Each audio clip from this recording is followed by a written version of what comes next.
Greetings, everybody, and welcome to another edition of the Breakfast Club Jamboree with your initial hosts, myself, Got That Funk, and my good friend Raven next door to me right there. How you doing? I am. How are you doing? Yeah, I'm fine, fine. I like the Disney T-shirt. What's the actual? Is that Goofy or Yeah, well, Goofy and Mickey and Donald. right? Yeah. Um, I was never much a fan of all. I was more of a Looney Tunes guy rather than a Disney guy when I was a kid. I don't know about you and where you grew up and what was on available. I suppose where you grew up, but you know, Yeah, no, Looney Tunes. yeah, Looney Have Tunes. no idea. Yeah, yeah. Bugs Bunny's my hero or was. What? Absolutely. Huh? Absolutely. Yeah. Anyway, so I don't know what we should talk about that's too deep because we're getting bound to have other people trickling in. Uh, so I don't know if you want to reiterate anything or whatever. Where would you like to start? I don't know. I have no idea. There's just so much. I don't know. I Well, mean, I'll I had start on don't something don't relatively trivial or not trivial necessarily, but what's the right word for it? I don't know. I don't think it's a major topic of discussion at this point, but it is a topic of discussion, and that is Caitlyn Jenner is going to be running for governor of California, right? Oh, And fuck what I yeah. want to know is why do we keep on having celebrities wanting to be politicians? I don't have anything against celebrities running for government per se because everybody's got a right to seek public office, you Right. know. Right. But I don't. I just I don't know, man.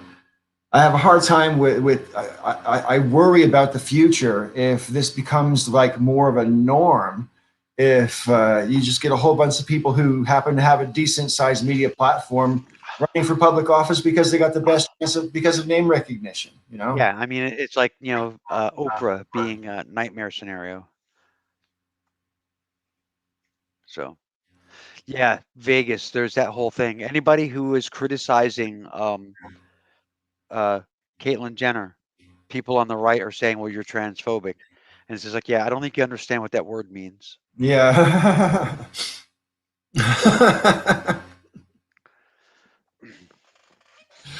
Yeah. Well, I mean, I don't know. I just like I say, everybody's got a right to seek public office, and especially if if you think, hey, I see problems and I want to fix them, getting involved is the right thing to do. I No, think. yeah, You know. absolutely, I agree. I mean, but like Caitlyn Jenner's a train wreck. I mean, I don't know, she's not going to get the support. I don't think she thinks she's going to get from like the LGBT community. We don't give a shit about her. Um, California is far too progressive. Um, for the Republicans to outnumber the Democrats. It's just, Yeah, but I mean, everybody uses the example of the governor Arnold Schwarzenegger. He was a right, Republican. eh, He was fairly, liberal for a Republican, I guess. yeah. It depends. I mean, but that's not much of a comparison.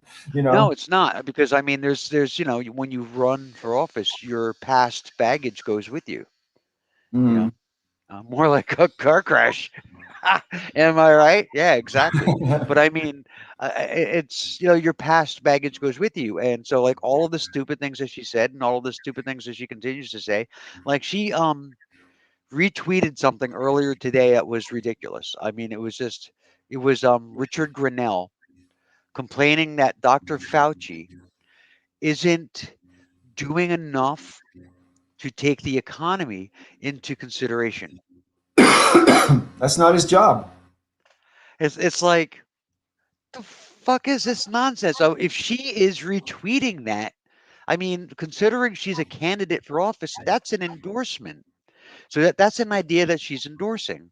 Does she Sure. not understand how you know um, having a job works? I mean, does she not understand that doctors don't do things to the economy? It's she's a joke. She's a joke. There was a viral tweet that went around yesterday, Rob, and I'd be interested in your take on it. It said, Caitlyn Jenner is to the trans community what Candace Owens is to the black community. Yeah, Is that, do you reckon that's a fair sort of comparison? Absolutely, yes. Yeah. Yeah. No, she's a joke. She's a joke. And like I said, the LGBT community overall, we don't want her. We don't want her. She's ridiculous. So Well, I have to admit, I don't know very much about Caitlyn Jenner at all because I was away for 31 years and I never saw any of any, I don't know anything about Caitlyn Jenner, to be honest, really, other than, apparently, yeah. at some point in the last 2 days, her dead name was trending, and it's like, why? I mean, like she had her dead name trending. I mean, it was just like that kind of thing to trans people, to the community at large is yeah, pretty tasteless. It's Mm. pretty offensive, and it's just, come on, yeah, fuck her. But I mean, like, considering how easy it is for some people, like, say, for example, Marjorie Taylor Greene or Lauren Boebert or whatever, to get into the Congress, I think we're going to see as well the countervailing thing of a lot of celebrities trying to get into politics as well, a lot more than usual. I mean, it's not as if it's never happened. Obviously, Reagan was an actor, and Jesse Ventura was governor of what for how long Mhm. after he was a wrestler, and obviously Schwarzenegger, and but you know, Oh, uh, there's been a number of Cynthia Nixon ran. I actually Yeah, wanted Cynthia Nixon to win that race, though, to be honest, because she had all the policies right. You know what I mean? yes, And that's kind of, agreed. that's where my argument about anybody's got a right to run. Because if you got the right policies, of course, I'm all for it. I mean, if you're a But I celebrity, don't think being I'm a for it. So I celebrity, guess I'm like a I hypocrite, is what I'm trying to say. I don't think being a celebrity doesn't mean anything as far as like if somebody decides to run. Um, like that whole criticism, I always thought was odd. I mean, because they're entitled, um, Sure. yeah, like anybody else, and every time they speak their minds and they're told basically to shut up, I think that's ridiculous. I mean, they're citizens just like everyone else, and they've got the right to voice their concerns or their opinions. Mm. Yeah, their words carry more weight than a lot of people because of their situation in society, because of Platform. their place in society.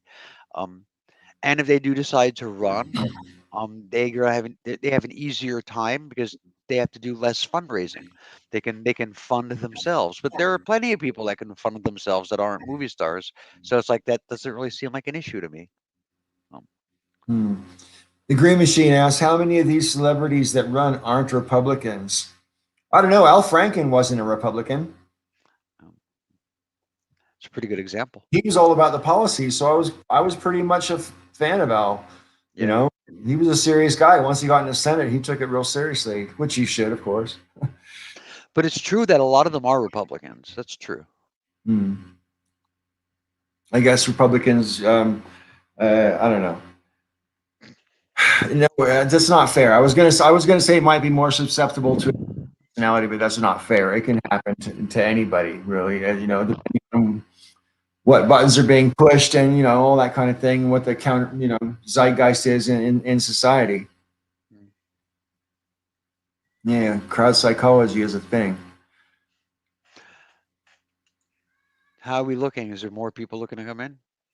Nobody's waiting to come in yet, which is really annoying. And I will have to put someone over my knee the minute they get here, whoever that might be, so we can look forward to that. Um, yeah, so obviously we're going to have to regurgitate some of this because the title of this video, I don't know if you saw it, was Guilty Jamboree, because obviously this week Derek Chauvin was pronounced guilty by a jury of his peers. And as much as it should have been an obvious verdict, it couldn't be taken for granted that that was going to be the case. And, what the hell does that say all by itself, right? And the fact that you could see, I mean, I never even watched the whole video. Rob, did you watch the whole video, like the whole 9 minutes and whatever? No. No, I got like 2.5 minutes in, and I'm just like, no, this is torture porn. I'm not watching it. Yeah. And and I saw as much as I needed to see. People were begging for him to stop, and he just wasn't just completely not oblivious, but defiant, you know. And so, considering the not just defiance while he was doing it, but his dismissive attitude afterwards, you know, and they're just sort of standing around. They never even tried to really resuscitate George Floyd. So they clearly didn't care if he was dead, you know. And Yeah, no, you got yeah, it's really hard for me to put myself even in that situation because So, I've are you sure? Do you want to get into this conversation now, or do you want to wait until more no. people Well, come we should wait for sure. Oh, look, there's Michael. Hey guys. Yeah, no, but you're right. We should really wait for this conversation. Michael, I've been meaning to watch your video all day today, but I never got around to watching your video. So I'm sorry. Which of those videos are you talking about? The one about Micaiah and that one. Okay. That must have come out There late was a lot to that video. this morning or something, huh? There were that was one of my rambles where I talk about a lot of different things. Hmm. Yeah, you look a little distressed as you were coming on. You okay? I haven't been feeling good, but I think I might have found what might make me feel a little bit better. Some of these Necco wafers. I actually went to the place by me that has them today, and they didn't have any. They were out. They were out? They were out, and I was Oh like, no, "What it's in the almost as hell?" if there's a worldwide shortage after I bought them all up. Peach was like, "I can't believe you like those." I'm like, "Oh, these are great. They're like, this is iconic Americana." And she's like, "I've never heard of anybody eating those before." I'm like, Yeah. "Necco wafers, really? Come on." Yeah, it is one in a class of candy unto itself. I have to say. I mean, they basically haven't changed for 60 fucking years, you know? A lot more than that. 1847. Wow. That's what the wrapper says on it. Right there. Yep. Probably this is one of The packaging hasn't changed recognizably since I was a kid, you know, so that's pretty. Yeah. They're pretty wild. And here we have more fun and games with Sister Danger. Welcome, Sister Danger. How you doing? Hello, I'm Sister okay. How are you? Apparently better than you sound. I mean, what? I'm not really sold on the okay part. Are you sure you're okay? I have no health problems, and Okay. I'm not sick or anything. I'm alive. I'm here, so it's better than dead. Yeah, that better than dead is a pretty low bar. No. Yeah. I'm just. Yeah, the British have a phrase that I think is kind of funny. Every day is better than the next. You got to think about it for a second. I'm just hot, and I am tired of unwrapping one set of dishes and wrapping up another set of dishes. So here I am. So. Well, thank you for coming in and showing up and participating tonight. It's very good to see you again. You are most welcome. Thank you for having me. Yeah. I'm sorry. I'm not quite here yet mentally. So I literally just came in the door, started doing dishes, started packing one set, unpacking another set, like basically fair gear and stuff for next weekend's event. And finally got tired of doing that and then decided to sit down and do this. And now I'm going to take a breath, decompress, and be here with you guys for a little bit. That is what I'm trying to do. So Cool. I poured myself my wine. My heavily watered down wine, because as it turns out, this is dangerous stuff. So, seriously, I actually have been cutting these bottles with like the entire bottle of wine with basically an entire bottle of water, because it's so strong that. And I don't know. This is the wine. Did I tell you guys about the whole barbiturate thing, or Is it Californian wine? The roofie wine? Did I mention that to you? Did I tell you guys about that? Well, some neighbor that was moving out 2 weekends ago or whatever, I was talking on my back patio to one of the other neighbors, and he comes over and he's like, "Hey, I'm going back to New York tomorrow because it's not working out with the the other roommates I'm living with, I have an entire case of homemade wine. Don't want to carry it back cross country with me. Do you want it? So of course I say yes, right? And so, right, like a literal case of wine. And so I drank like 2 bottles of it. I'm Right. at dinner time, like the following days or whatever. I drank like one bottle or whatever, and I drank 2 bottles of it over a couple of days, and I was like, okay, this wine is actually, I thought it was kind of weak. And then I drank a 3rd bottle, and it was not like the other 2 bottles. It was so strong that I literally passed out, and like entirely passed out for hours and hours. And when they came to try to wake me up for dinner, after about 4.5 hours, I couldn't move. I just want to check. You drank this wine. You didn't take it intravenously, right? No, yeah, I just drank it, and I didn't like chug the whole bottle at once. I probably drank the whole bottle over the course of a couple of hours, because I was, hanging out on my patio in the sun and kind of playing my flute and doing whatever. And the next thing I know, I'm like, oh man, I'm so tired. Like, I had gone in, I sat down in the bed, and then I just was done. And then 4.5 hours later, one of the guys comes to wake me up for dinner, and apparently they came to wake me up 4 times. And on the 4th time, and they said I responded to them every time and said that I would get up in a minute and I would be out there, and I then didn't appear, so they came back. Then on try number 4, I got woken up enough that I was like, all I remember saying was, I want to get up, but I can't move. And so they actually physically rolled me over and like pulled me out of bed, stood me up, walked me to the door, and then I kind of like came out, I ate some food, and then I was just like, guys, I don't know what was with that bottle of wine, and it freaked me out really bad, because it was, I mean, that doesn't happen to me with a bottle of wine. So I was super freaked out about it. I'm like, I wonder if, because the guy had told us that he was like, be careful, because there's one type of wine and another type of wine. They got mixed up. I don't know which one's which.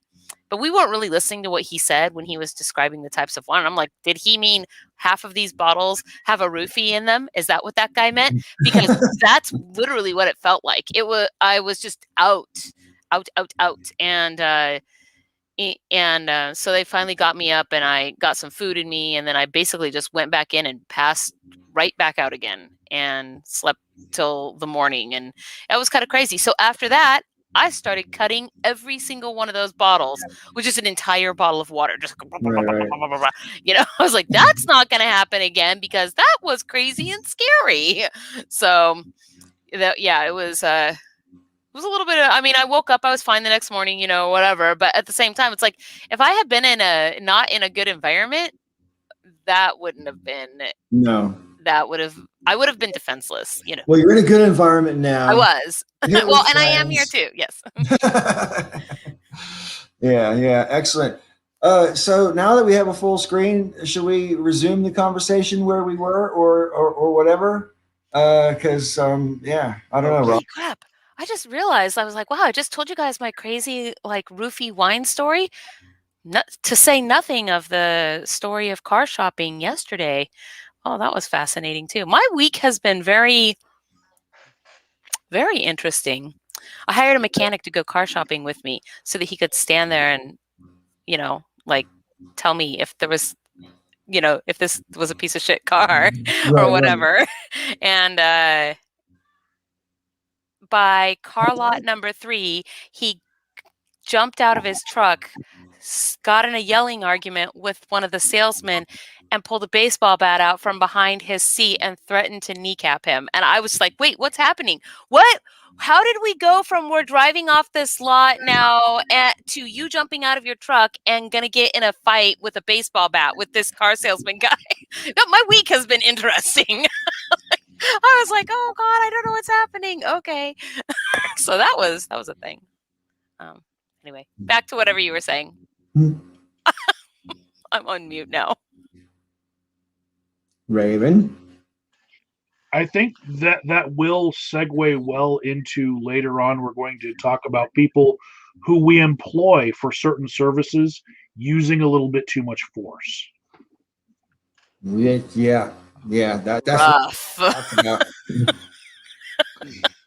In fact, I'm content to start there if you want. Now that we've got a full screen, because it occurs to me, I'm against capital punishment, right? And so, therefore, it stands to reason that I'm that much more against extrajudicial killings of civilians. Why have we empowered the police to kill citizens? I mean, in self-defense or the defense of the defenseless, that's one thing. But when someone is running away from the cops and they shoot them to stop them from getting away, this is not the fucking Wild West. That's not okay. And that never was okay. But all of a sudden it seems to be like, hey, well, he ran away. He tried to escape. Well, you know what? Let him escape. You can try and catch him again. Letting him escape is definitely a better option than killing him, for example. So. Yeah. I mean, a lot of times they have, the guy's name, they have his address, sometimes they have his car. You know where to get him, you know where to find him. Sure. He's not running around with a machine gun, shooting at people. He's just trying to not get arrested, so he's hiding. Let him go. You'll get him later. Go to his house. You don't have to go anywhere. You just have to radio another car to meet him there. Um, doesn't make a whole lot of sense to kill them. Yeah, well, that's the thing, Vegas. How many of these people have been deemed to be a threat to society? To I mean, the society. police What? the police always say that they're a threat to them, even when they're running away, like the guy in South Carolina. Hey, he was 200 yards away running at top speed. He was a threat to me. I had to shoot him in the back. Yeah. I never understand those ones, to be perfectly honest. I mean, really, if the person is shot in the back at a distance, I just don't get any of that. What? Walter Scott was an example of that 4 or 5 years ago, as I recall. And then the cop planted a taser, I think, next to him or whatever to make it look like he had grabbed the cop's weapon to basically frame him. But that got caught on camera by a citizen, thankfully. So that was one of the rare ones that actually the guy got busted for that, right? I mean, that's a rare one. But Well, I mean, hey, Paul. I mean, Vegas. If you wanna talk about hypotheticals, I mean, sure. In a hypothetical, a guy that shot up Vegas, if he was trying to get away after the shooting, I would say that shooting at him to kill him, I'd say that's a fair kill, I guess. Yeah, But how many of these real life examples, not hypotheticals, actually match that criteria, or even come yeah, close, or even in the neighborhood, or even theoretically in the neighborhood? Boy, None of them. I don't So know if I actually agree with that statement. To be do you think the perfectly same. cops honest, should be empowered to kill people? I mean, basically, that's what that would mean. if in self defense, I can understand it, or defending someone who's defenseless, I can understand it. Now killed by someone else, and a cop shoots them. I'm not necessarily comfortable, but I can understand it. But The Yeah, thing I is, mean, so like that example that Vegas gave, the person who shot them up, if they were about to escape, it's like, is that not a fair kill? Well, no, it's not, because regardless of whether or not you literally witnessed that crime, that person still has the right to their fair trial. That is what the justice system is for. That's why you're not supposed to do that. And if you agreed. say that, oh, well, that's a fair kill because they killed all of these people or whatever, that is essentially shifting, that's making police the For the judge, most jury, and executioner. And that's Right. For the most part, I agree with that. And I agree with the thinking, because that's something I say all the time when people talk about, oh, well, if they had just complied, everything would be okay. And it's like, no, it doesn't work that way. There's a criminal justice system for a reason. right. But if this guy just killed, like, however many people, and he was still armed and he was trying to get away, he's a danger to everyone around him at that point. So, I'm not saying that you should shoot to kill him, but yeah, I mean, if you need to stop somebody who has a gun, who was already killed, and is a danger of killing immediately again, where everyone in his path is in danger, I'm okay with that.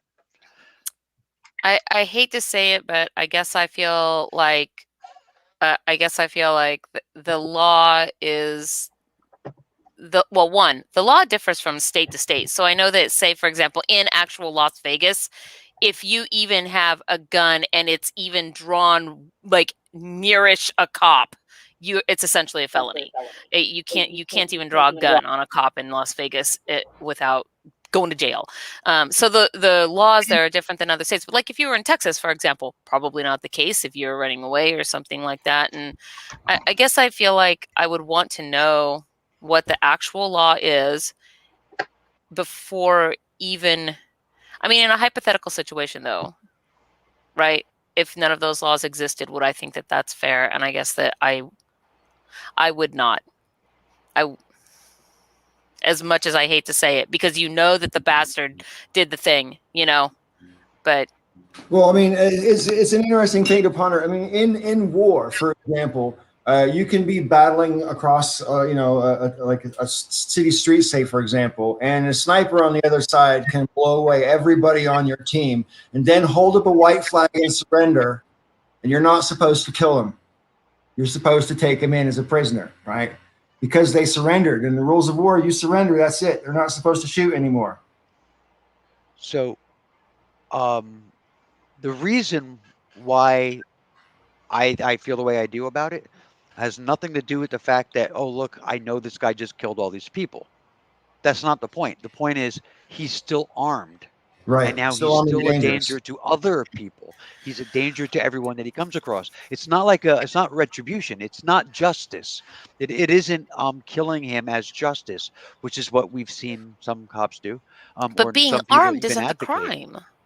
I mean, if you're in an open carry place or whatever, you could walk around. Anybody could be walking around armed. But barrels out. Okay, if you walk into a mall with a machine gun in any state that you're in, and you shoot 50 people, and you start running towards an area where there's more people, yeah, somebody should take you down, whether they kill you or shoot your leg, because you've proven that you're going to kill, that you've already killed, and there's good odds that you'll kill immediately again. You're a danger. The whole point of the shooting is to prevent you from killing again, for killing more people. It's protecting people, not as justice, not as retribution. No, I would point out that in a number of cases where that has happened, where somebody's killed a bunch of people, if they've surrendered to the police and they're white, they are taken prisoner. And that's really the way it's supposed to work. If the person's surrendering. If they're not surrendering, yeah, then you might have to shoot them.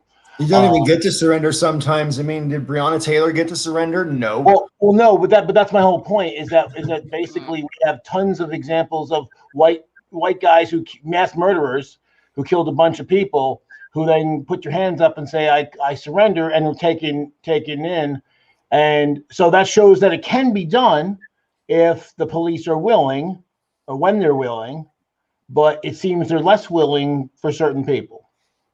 I mean, I think that I'm honestly, like, if in the scenario that Rob is describing, if I literally had witnessed somebody shoot somebody and they're running anywhere with that gun still in their hands, it's self-defense time. It's all I can say. Right, at all costs. Okay, because self-defense is either for yourself or on the behalf of other people. So certainly, yes, right. It's self-defense if you're defending another person or other people.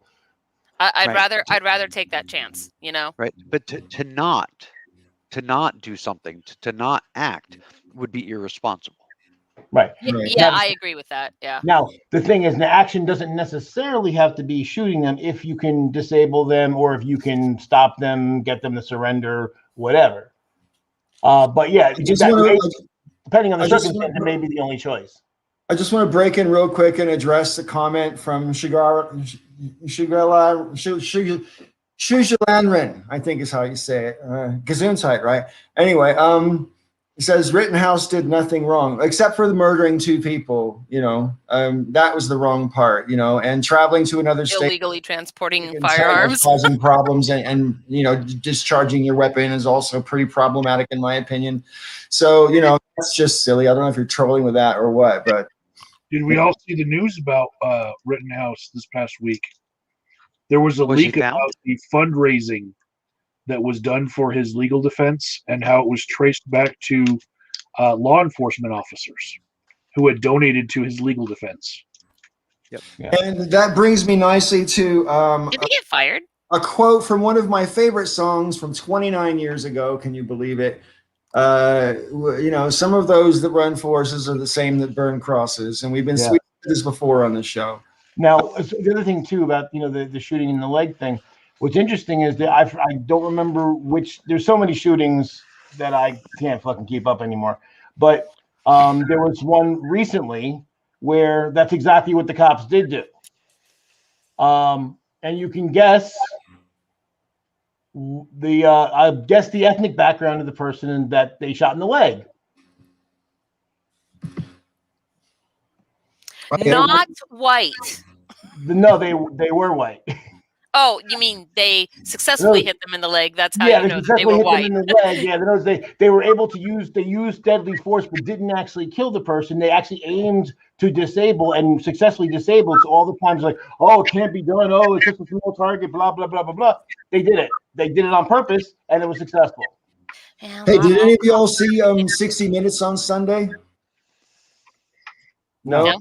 Wow, Well, that's still a show. they had an interview with someone from the Oath Keepers on, and I didn't watch the whole thing, but I did see the clip, and the guy's basically just admitting out loud that they've infiltrated police forces all over the country, and they're police officer members of the Oath Keepers are the ones training the other members who aren't police officers In the upcoming. I mean, in my county, whether that's hype or there's a grain of truth to it for sure. I don't know how much hype. Oh no, it is. dude, it's been going on for 25 years.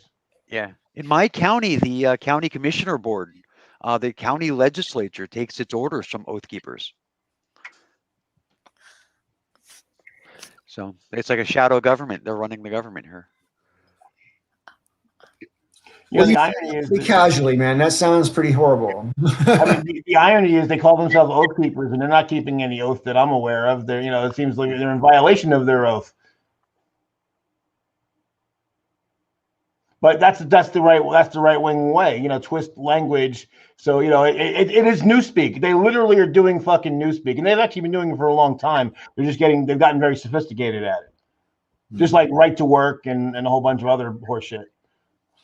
But I mean, what do you think about the proposition that there's been a deliberate, concerted white supremacist infiltration of police forces nationwide? I mean, that's a pretty big problem if that's true. Oh, it's absolutely true. It's absolutely true. It's not every single police force, but it's a lot of police forces. There's tons of evidence to that.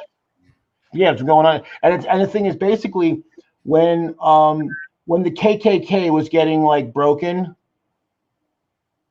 then see, this is the thing that I really wish people on our side of the fence would understand, because we always expect we want everything right away, and we don't get it. We get cynical.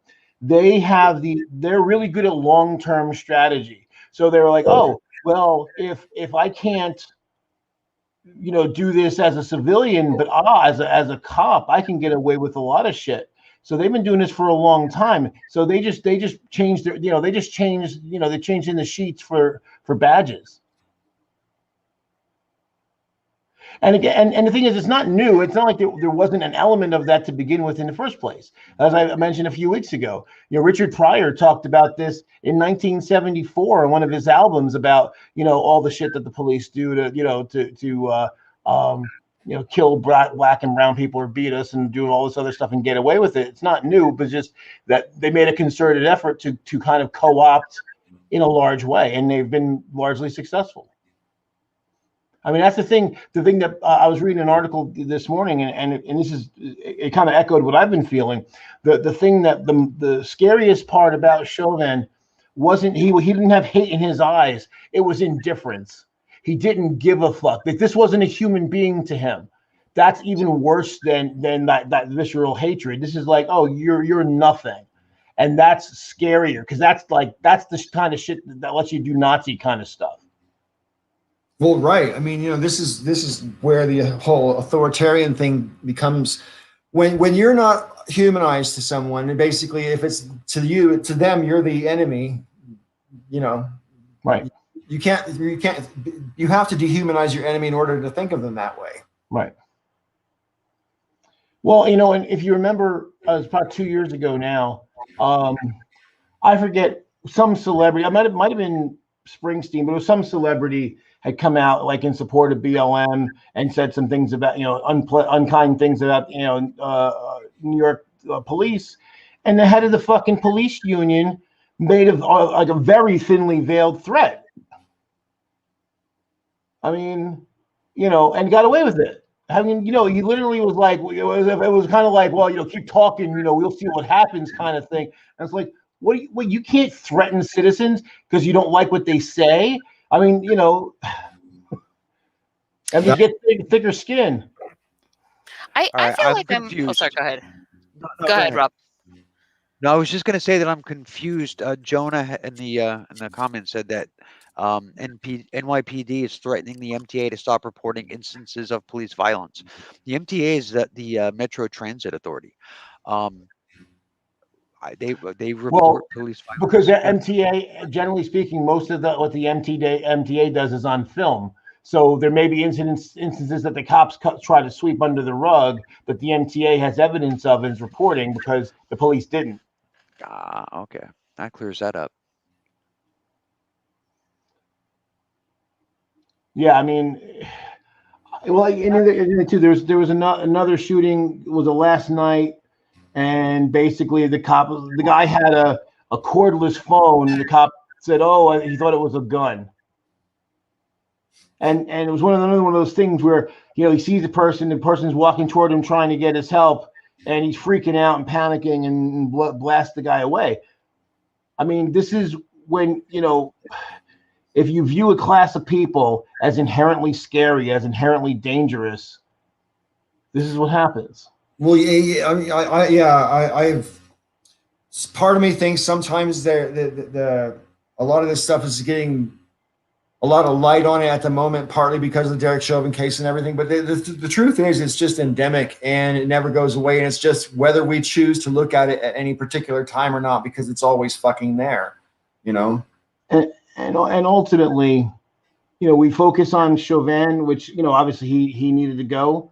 But the problem is at the top, because if we had leadership in various police forces that actually wanted to drum these people out, they would be out. They would set the example, and they would let all their officers know, if you see something bad and you turn it in, I've got your back. But we have way too many examples where the, you know, quote unquote good cop turns in the bad cop, and they get sanctioned, they get threatened, they get drummed out of the police union.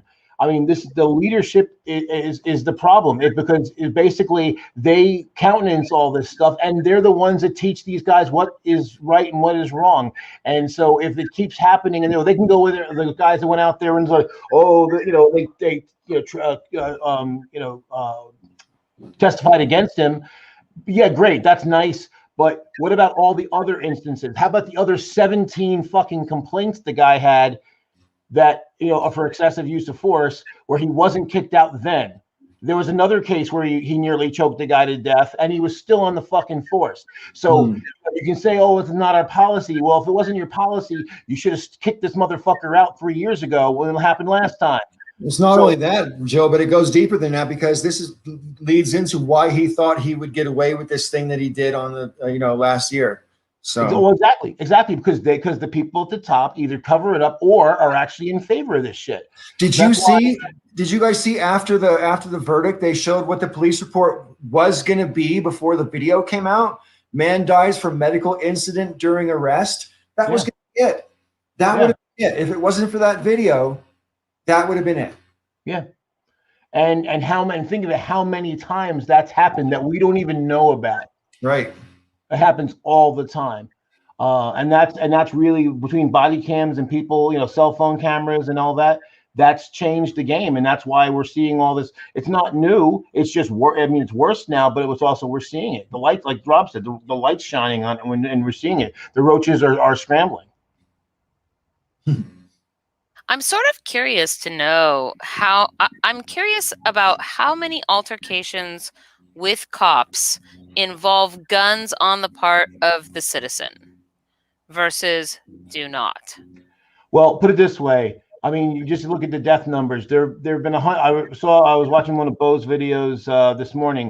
111 shootings in the last 22 days by cops of civilians. No. Other way around. I want to No, I know. know. Well, on average, 50 Did all those civilians have guns? Yeah, I don't know all the cases, but 50 to, on average 50 to 60 cops die per year in the line of duty, and that's not all getting killed by, that's where like perps are involved. Right. There's like a bunch of things where it's accidents and things like that. So 50 out of 700, 750,000 cops, they kill way more than that any given year, way more than that.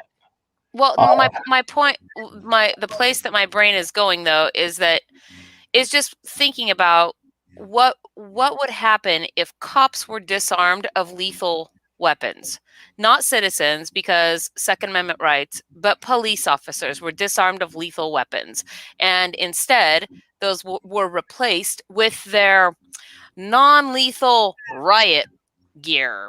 The stuff that's like almost lethal. And I guess that's why I was wondering how many altercations actually involve a gun on the part of the citizen. It's hard to tell because, as we've seen in Baltimore, when that's the one where the cop actually placed the weapon on, and being on camera through a weapon, he takes the guy out and then throws a spare weapon onto the guy. So it's hard to tell how many times did that happen. So I don't know the answer to that question.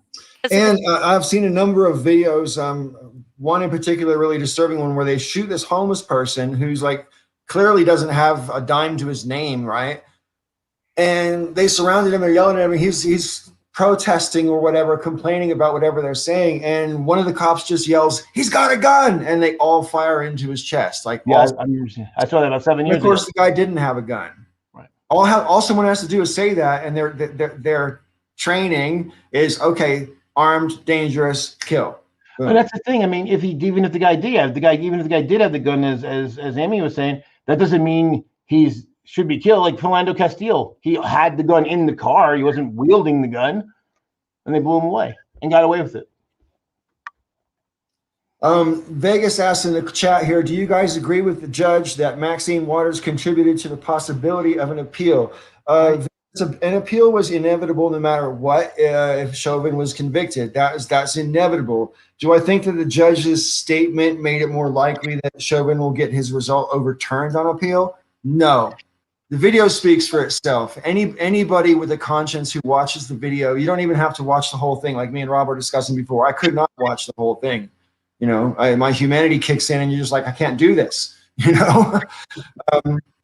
So I feel extra sorry for the people who were there, who did watch the whole thing, who watched it happen right in front of them. I've seen lots of dead people in my life, but I never actually watched someone die, or more to the point, never watched someone be killed. Paul, I think you sidestepped the issue. Do you think that what Maxine Waters said would grant an additional route to an appeal over and above the one that was already in the works? Not really, no. I mean, politicians in general, are discouraged from opining on political proceedings while they're in progress until when a jury is deliberating. I mean, that's just plain normal.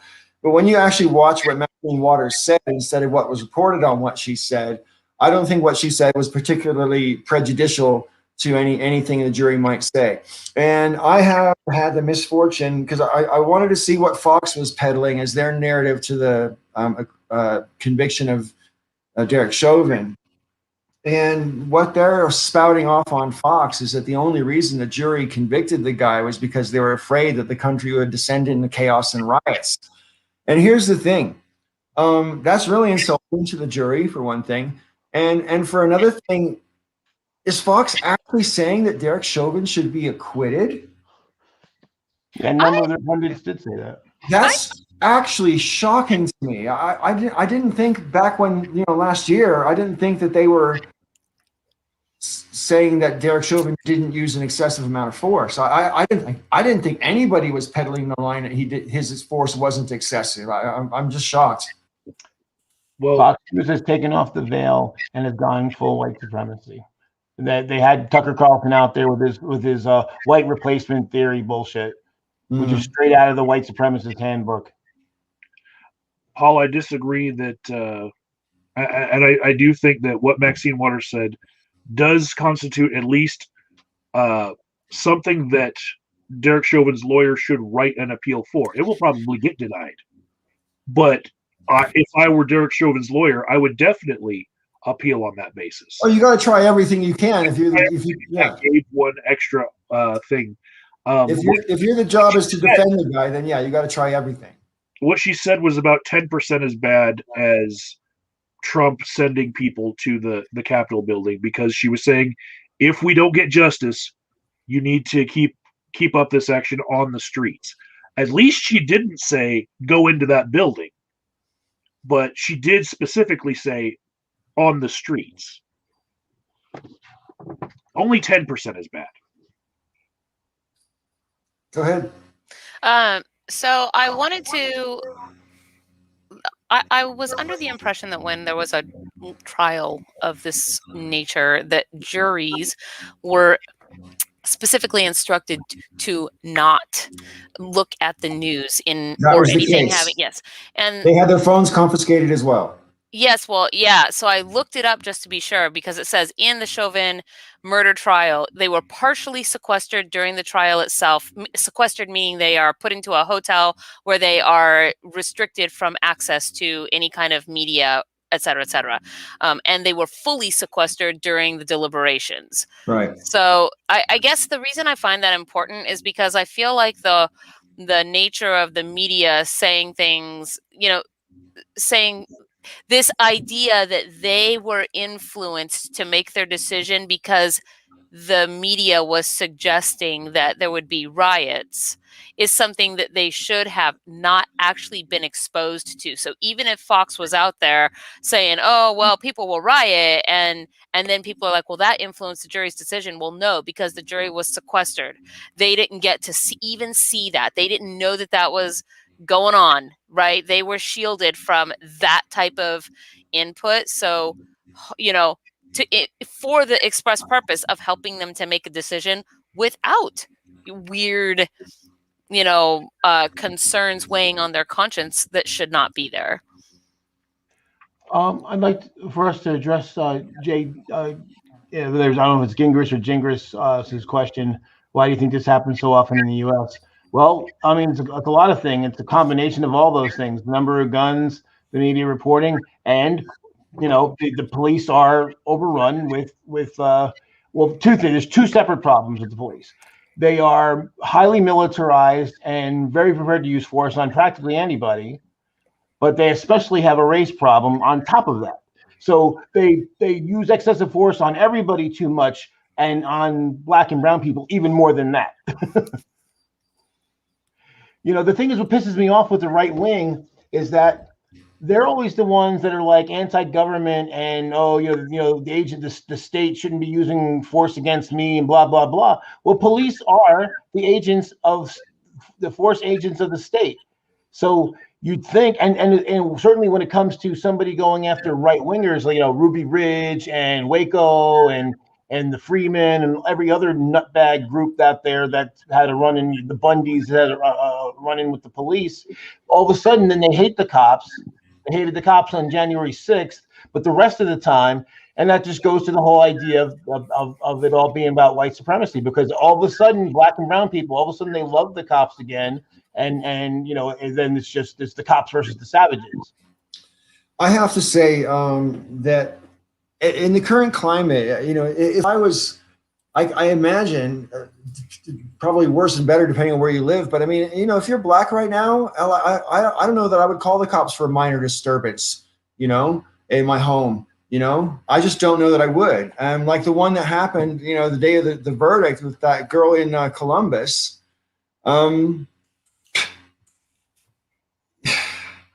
I don't know. And that's the reason. A lot of reason why we don't. Oh, we don't. Did I push a? You're still there.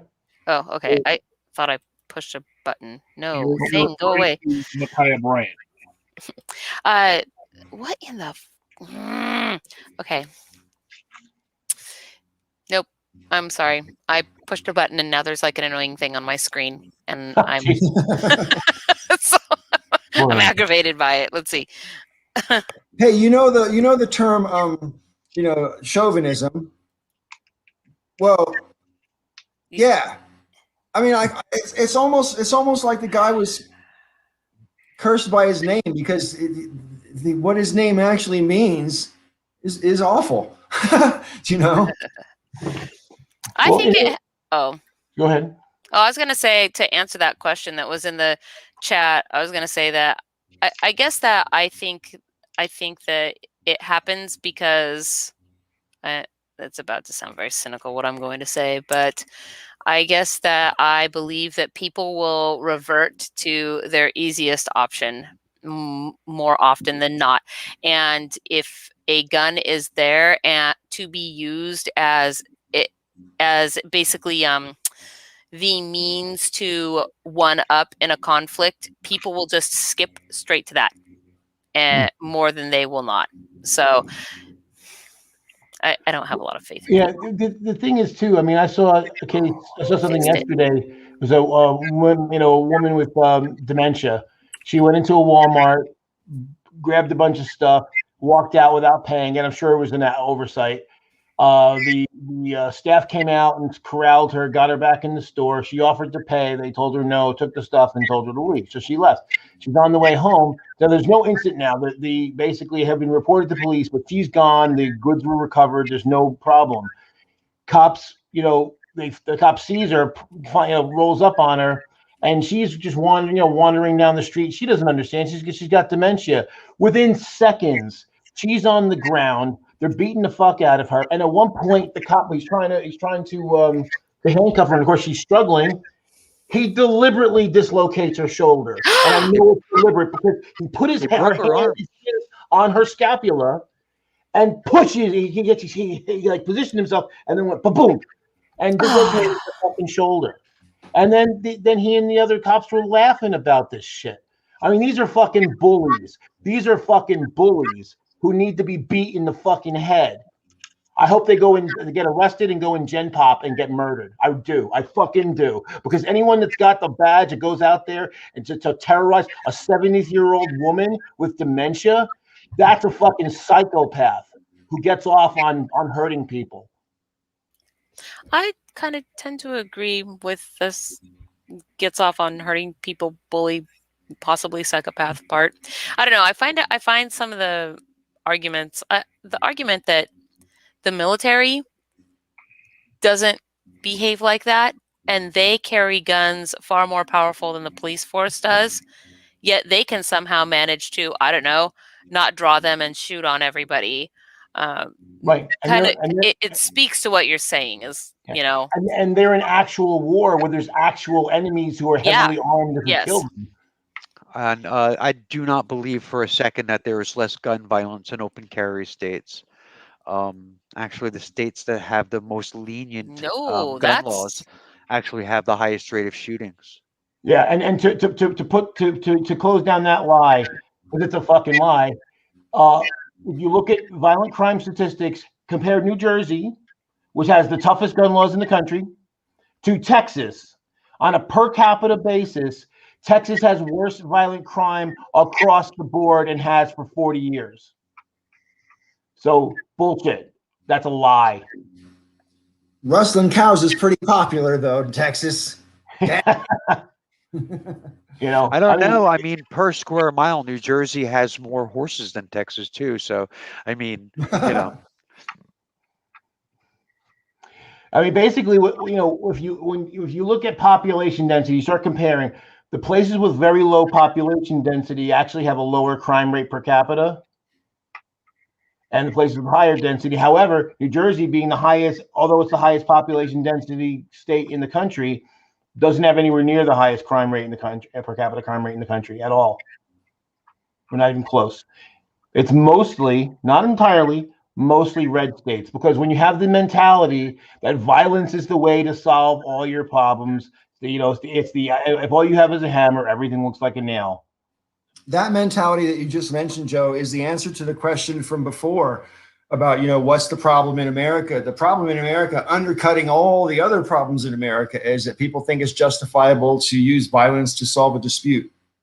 Yeah, that's. I guess that's kind of what I was trying to get at, is the whole hammer nail analogy, and that's why I was saying I wonder how many actual altercations with cops and the perpetrator, where the perpetrator is in fact actually armed, because one of the reasons that there's like all the arguing about guns is because gun rights, citizens don't want their guns taken away. And we know for a fact that it is a very small portion of citizens that own guns that are actually doing any of the crimes, right? Like when what, 47% of households in America have a gun.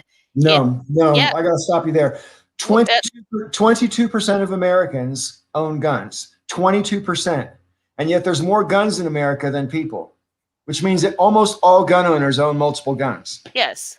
I mean, which makes sense, especially if, yes, that makes sense. Like, yeah, sorry, I didn't mean to interrupt your flow. It's just that there's nowhere near 45%. Nowhere near. 45% of households, which I suppose could, I don't know. I'd like to see where you got your numbers, because that's a very different, that's a radically different number than the last time I was looking into this. But things. Yeah, yes, exactly. they are. Right. So you can have so if you have 4 people in a house and one person owns a gun, the household has a gun, but only one person does. Right. Right. So, well, my point being, though, is that it's only a small percentage of actual people that are doing the thing. And I almost think that I could be convinced to advocate that police become disarmed whilst remaining the citizens of the United States armed. Like letting people keep their guns. Yep. You froze. Are you there? Other non-lethal weapons or whatever. Sorry, did I cut out on you guys? Everybody's making a funny face. Well, like in Britain, there's a small number of police that are armed, but they're basically called out when on an as-needed basis. Yeah, exactly. Yeah, every police force in Britain has an armed response unit, but the police forces patrolling don't typically carry arms. Exceptions would be in London, where depending on the terrorist alerts, you may or may not see armed officers, say in airports and train stations and stuff, but they're not, generally speaking, walking around the streets like that. Not unless there's like a high terrorist alert. Yeah. So I don't know. I guess I never really had thought about just kind of disarming the police, but not disarming the citizenry before. And well, I think if you're going to disarm the police, you need to at least get the assault weapons out of the citizens' hands, because otherwise everybody's going to retire from being a cop. I mean, I think a lot of these people are, they mean well, but there's obviously some of them who are a little bit twitchy and afraid. You know what I mean? And I think they're trained to be afraid as well. I think they're actually trained to think of us as everybody's a potential adversary to them. That's a big part of the problem, because, like I said, they're literally looking at all of us as potentially or likely to be the enemy, and that's like, again, that's like they're taking on a warlike mentality. They're basically looking at the American populace as the battle space and the enemy. And that's, do you think that's because there's so many people who are ex-soldiers who've come back from abroad and gone into the police force? No, I think it hurts because we have police going to classes with names like killology. We basically glorify police blowing people away. And if you think about it, as much as the evidence shows that police violence on TV doesn't generally have an impact. However, one I think the tropes can make a difference, and one of the tropes has been for the last 30 years is the anti-hero cop. The one that has to, he has to break the rules in order to save the rules, kind of thing. Elliot Stabler, that shithead from the Chicago Heat. I mean, I can't even watch some of these shows anymore because, it's literally like, it's like, well, I can't follow the rules and actually get my work done. I have to break the rules and beat somebody up or threaten them or stick their head in the toilet or shoot them or whatever. and this creates this idea that that's how it's supposed to be. Jack So Bauer from 24. Thank you, Jack Bauer. I don't like the term assault weapon. I mean, you know that term is really vague and varies from state to state, It right? was invented by the gun industry. I mean, what I'm saying though is that when you say we should ban assault weapons, that doesn't mean the same thing from one place to another. And a lot of But people the who gun know more about guns than I manufacturers do will, use will the make the term. point that, you know, there's not any difference in capabilities between certain assault weapons and certain hunting weapons, you know, in terms of the magazines that they can hold and how many shots you can fire and blah, blah, blah. So they say it's a sort of false distinction. But I have to say that it's just my observation that since the assault weapons ban ended when George Bush was president, you know, whatever, how many years ago that was now, it seems like a lot more people are walking around packing these heavy duty weapons. And I don't think America has necessarily got that much more dangerous. So why are people arming themselves to the fucking teeth? Right. Plus, like as I said, you know, I always hear from the gun people, oh, well, you know, it's a nebulous term and they're not more dangerous and blah, blah, blah. But again, they act like it's we dumb civilians who don't know anything about guns. But, like, you know, it was the manufacturers themselves that did it because they wanted this because it sounds sexy. You know, it's an assault weapon. But the thing is, you know, depending on the weapon, there may be more capability, not just, you know, maybe the same rounds, but sometimes better range, better accuracy, a bunch of things that makes their weapon more dangerous than others. Semi-automatic and rapid fire with a bunch of other varying traits from here to there. Yeah, But I mean, those just are thinking, two for of the example, main things there's that so they many share. different things you could do that to help. But I mean, like, I know we're way off where we were, but just for example, like how many rounds a weapon can fire before you have to reload? That, to me, why do you need more than 6 bullets at a time? You know, 6 is a lot. Yeah, well, especially if you're hunting. I mean, you know, if your quarry's not dead in 6 bullets, they're probably gone because you've spooked them with the first 1 or 2 shots. I mean, the thing is, also, I've had people try to tell me it didn't make a difference. But, like, if you look at, like, the times when a shooter like that is captured, it's usually while reloading. Like the Long Island shooter, he had several weapons, and basically he fired each one of them. And then when he started reloading, the survivors charged the guy and got him, because it takes time, especially if someone isn't well trained in their firearm. They're probably going to take longer than than an expert would take to reload. Well, I mean, and someone who's absolutely determined with the weapons that are available now to cause maximum mayhem can do what the Las Vegas shooter did. He shot more than 800 people and killed 60 of them, right? It took him 9 minutes to apprehend that guy. And, you know, when one person can do that much, and people still want to argue about whether or not we should have the kind of weapons that enable one person to kill that many people, I don't know how to have that conversation with someone, because we're starting from very different places. Yeah. You know? I mean, that's the thing, because basically, as I recall, he had a bump stock, which basically turns that semi-automatic. And he had several of the same weapons already preloaded, so that when the nose heats up, he can switch the weapon, because you're firing rapid like that, it heats up pretty fast. Sure. So, but yeah, I mean, basically with that bump stock, I mean, basically effectively turned it back into a fully automatic weapon. And the thing is that while, you know, you're not accurate when you're firing full auto, but of course, if you're spraying a giant crowd full of thousands of people, you don't have to be that accurate. You're going to hit somebody. A guy I went to high school with was killed in that massacre. Oh, really? Yeah. As I used to play Little League with him. In fact, I knew him that long. Yeah. Oh, wow. I've obviously seen him since high school, so it's been 40 years or whatever. But That's so crazy. Yeah. Well, it just goes to show. I mean, you know, these events can touch all of us eventually. You know, and we've had a mass shooting here in Boulder. I've lived here less than a year. You know what I mean? So, yeah. Crazy times. I mean, other thing that gets me too about this whole thing, you know, when Amy said about, you know, my guns. I mean, the thing is, you would think that the gun people would care more about the cops blowing somebody away simply because they had a gun, because, you know, as Rob said, you know, at least depending on where you are, you know, you may have the right to be walking around with that gun, and the cop shouldn't be blowing you away if all you're doing is exercising your Second Amendment right. But I'll tell you what, man, the NRA is awfully selective about when they speak up. And I'll give you free guesses. You only need one, but like my favorite example is John Crawford III. He had a toy gun in Ohio. It's an open carry state. Earlier that year, there were people doing Second Amendment protests with bringing their AR-15s to Safeway and Pick and Save, and none of them were killed. And then John Crawford was buying a toy gun but if it had been real, it looked real. And he was ambushed. He didn't even have a chance to surrender or drop and plus, why would they even do that? Because again, if he's not shooting anybody, he would have had the right to be there with a real weapon. And the NRA people, crickets, not a fucking word. Well, to be honest, the less they say, the better, as far as I'm concerned about everything now. And they know that I wish them to be extinct.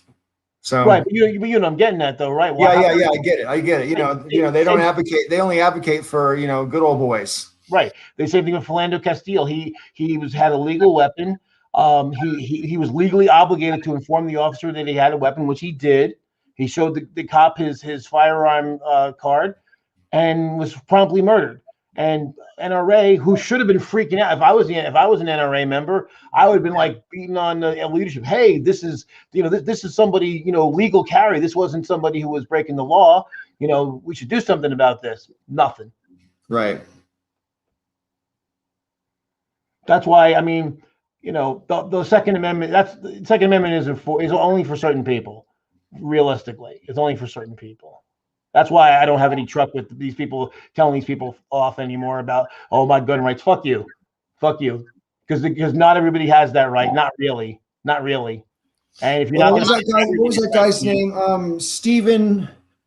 I want to say Stephen Hall, but I might have his last name wrong. But he was in the backyard of his aunt's or his grandmother's house looking at his cell phone, and a cop shot him because he thought it was a gun. Yeah.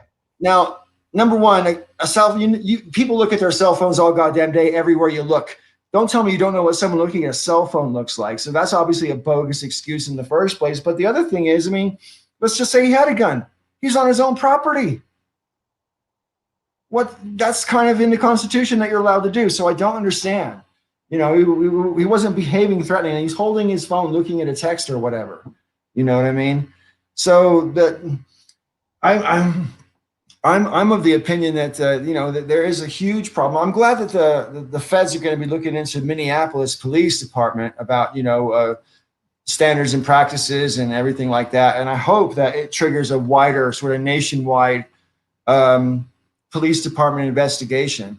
But let's just say they had such a nationwide investigation, and oh, look, what a surprise. We find out that there's all these white supremacists that have infiltrated the police departments and have been for, their whole career. And what do we do about that? Do we abolish the police completely? White supremacy isn't something you can cure with drops and pills. You know what I mean? You need, I don't know. Do what they did in Camden. They fired all the police and then rehired. They rebuilt the police force, and they kept some people and they didn't keep others. I'm curious. What do you think the requirement or responsibility? I don't know. Give it a similar name, I guess. To objectivity, the standard should be, if any, for people that are in jobs that require them to do the types of things. So, judges and lawyers and police officers and, people that basically are in some kind of a legal law enforcement where you are sitting in some way, in jurisdiction over another, the public, the other people. Do you think that they should have an obligation to, and the reason I'm bringing it up is like in relation to how you were saying these cops were found, AOD, you were saying these cops were found contributing to Kyle's GoFundMe or whatever. Is that a thing that they should be allowed to do during their tenure as an officer, is to get involved in in certain types of political things or whatever. Like one thing I know, for example, like everybody still gets the right to vote. Like you become a judge or a lawyer or whatever, you don't lose your right to vote. But there's a whole lot of things that suddenly those people are no longer commenting on, or they hold their tongue, Well, and well, look at the mill, and Robin and Mike can fill in the details here. But I know there's limits on if you're in the army or the military in any of the branches, there are strict limits on what you can do as far as activism and everything. And then if you violate those, you can be in some pretty deep shit. especially while you're in uniform, correct? Right. Yeah. I mean, I know some people online that basically, even though they're retired, they're afraid to say certain things because their pension could get pulled. So, basically, the precedent is already there that, basically if you join the military and as long as you're in the reserve or pension or whatever that you're still under these rules, and so you don't have 100% freedom of speech, because you're supposed to be neutral. You're supposed to be, follow the chain of command, follow the Constitution, and so forth and so on, and you're supposed to be beyond all the rest of that stuff. And I don't understand why we don't hold the police to the same standard that we hold the military. Because again, the military doesn't have. I mean, not that there's never atrocities, but they're rare, and when they do happen, the people get drummed out, and there's no question. It's not a thing. They once it's discovered, it gets taken care of. And you think about what happened to Abu Ghraib, and we're asking about leadership. It wasn't just the people who participated; it was the people who participated, their commanders, and their commanders, and their commanders, all the way to theater commander was taken out. You're gone because this shit happened under your watch. You should have known. You didn't know. That's too bad. That's your fucking job, and you did a bad job, so you're gone. Joe, what do you think about the fact that one of the main reasons that Chauvin got convicted this week was because there was half a dozen or more of his superiors in the Minneapolis Police Department and other departments who said, no, that's totally excessive, completely out of our training, not our policy, blah, blah, blah. Because that's one of the main bricks that came out of the wall, because normally you don't get that when there's a cop involved in it. Normally it doesn't even get to court for that matter, but when it does get to court, the cops usually stick up for each other. Right. Yeah, I think that was an enormous. I think that was probably 90% of the reason why he got convicted. But I also do think that those superiors were covering their own asses, because, like I said, this guy, this is not the first time he did something horrible. He has a history of doing this and kept going back out in the field. I think that's their way of covering their own ass, which I don't care why they did it as long as they did it. But until we start, that's why the review of these police forces can't start from the bottom up. It has to start from the top down. If you start, getting rid of the leadership that are turning a blind eye and letting this happen, or worse yet, sanctioning the good officers that actually try to stop it, when you get rid of them, that sends a message to everybody down the chain that this shit's not going to be tolerated. And you put people in there that won't tolerate this shit, they'll either drum those people out or they'll leave on their own. Well, what do you think about the idea? I mean, I'm kind of 12 months ago, I would never have said this, but I'm actually considering the possibility of abolishing the police completely and having a completely reimagined way that you could have some kind of like police department, I suppose, but it was specifically looking at certain crimes, like where, and then you could have like, I don't know, civil protection units or something like that are all about keeping the peace and, helping people in distress and stuff like that, which cops get called to do all the time. I mean, I don't know how many, I'm not obviously the first person to make this point, but there's hundreds of different situations that we call the cops for that don't require people with guns to show up, but we let people with guns show up. And then, oh my goodness, how surprising when sometimes things go wrong. No, I actually like that idea. I like the idea of basically having very highly trained, specialized police that are called out when there is a specific type of a code having to do with, maybe the person visibly having a gun, or I don't know, some like people on PCP are crazy to deal with. You know, you can shoot them 8 times and they just keep going, for example. You know, like for really extreme situations. And then for everything else, what do we need cops for? Like fully armed police officers for. Just like you don't send the SWAT to deal with every situation, why do we send fully armed police officers to deal with every situation? I've dealt with cops before in my life, and never ever has it been in a situation where they ever needed any kind of any kind of a weapon. They're all just minor, my car got broken into. A cop has to come out and, file a report for that if I ever want to be able to, do an insurance claim or whatever, right? I mean, I don't want to abolish the cops, but they need to be rebuilt from the ground, from the top down. I think that there's plenty of instances, we're a violent country. So that's part of the problem. Although I thought about this because somebody made the point to me. They said, well, how do you deal with it if the cops are not armed and you go out there and there's people, who are engaged in criminality, they get pulled over on normal traffic stop and then they're armed and they start shooting or whatever. And I said, yeah, that's a point. But here's the one thing that no one ever considers is the fact that there is definitely a ratcheting effect. If you think about it, when we are dealing with a country like Iran, and we're so worried about them getting a weapon and we keep threatening them. Well, part of the reason why they want a weapon is because we threaten them.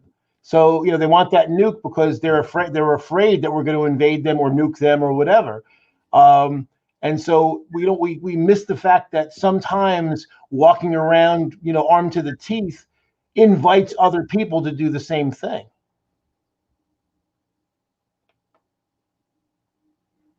I find it weird that somebody said earlier that open carry societies are states where there's open carry have less, it's pretty well documented that when everybody can walk around with a gun violence is radically higher. Yeah. The other thing too, if you think about the expression, an armed society is a polite society, I've never seen a more self-refuting statement in my life, because basically what it's saying is the threat of lethal force will prevent you from saying, from being mildly rude. I mean, that's awful. That's not a polite society. That's a one where violence is a hair trigger away. You're going to say the wrong thing, and I'm going to shoot you. That's a particular kind of oppression, isn't it? Exactly. You're ruling by fear. That's not politeness. Yep, 100% agree. Ruling by fear is kind of how rulers rule for the most part. I mean, it seems to be the most relied on trick. You know what I mean? It's always fear of immigrants, or lately, or for a while, it was fear of terrorism. Before that, was fear of drugs. Before that, it was fear of whatever. I mean, it never communism. There's always something.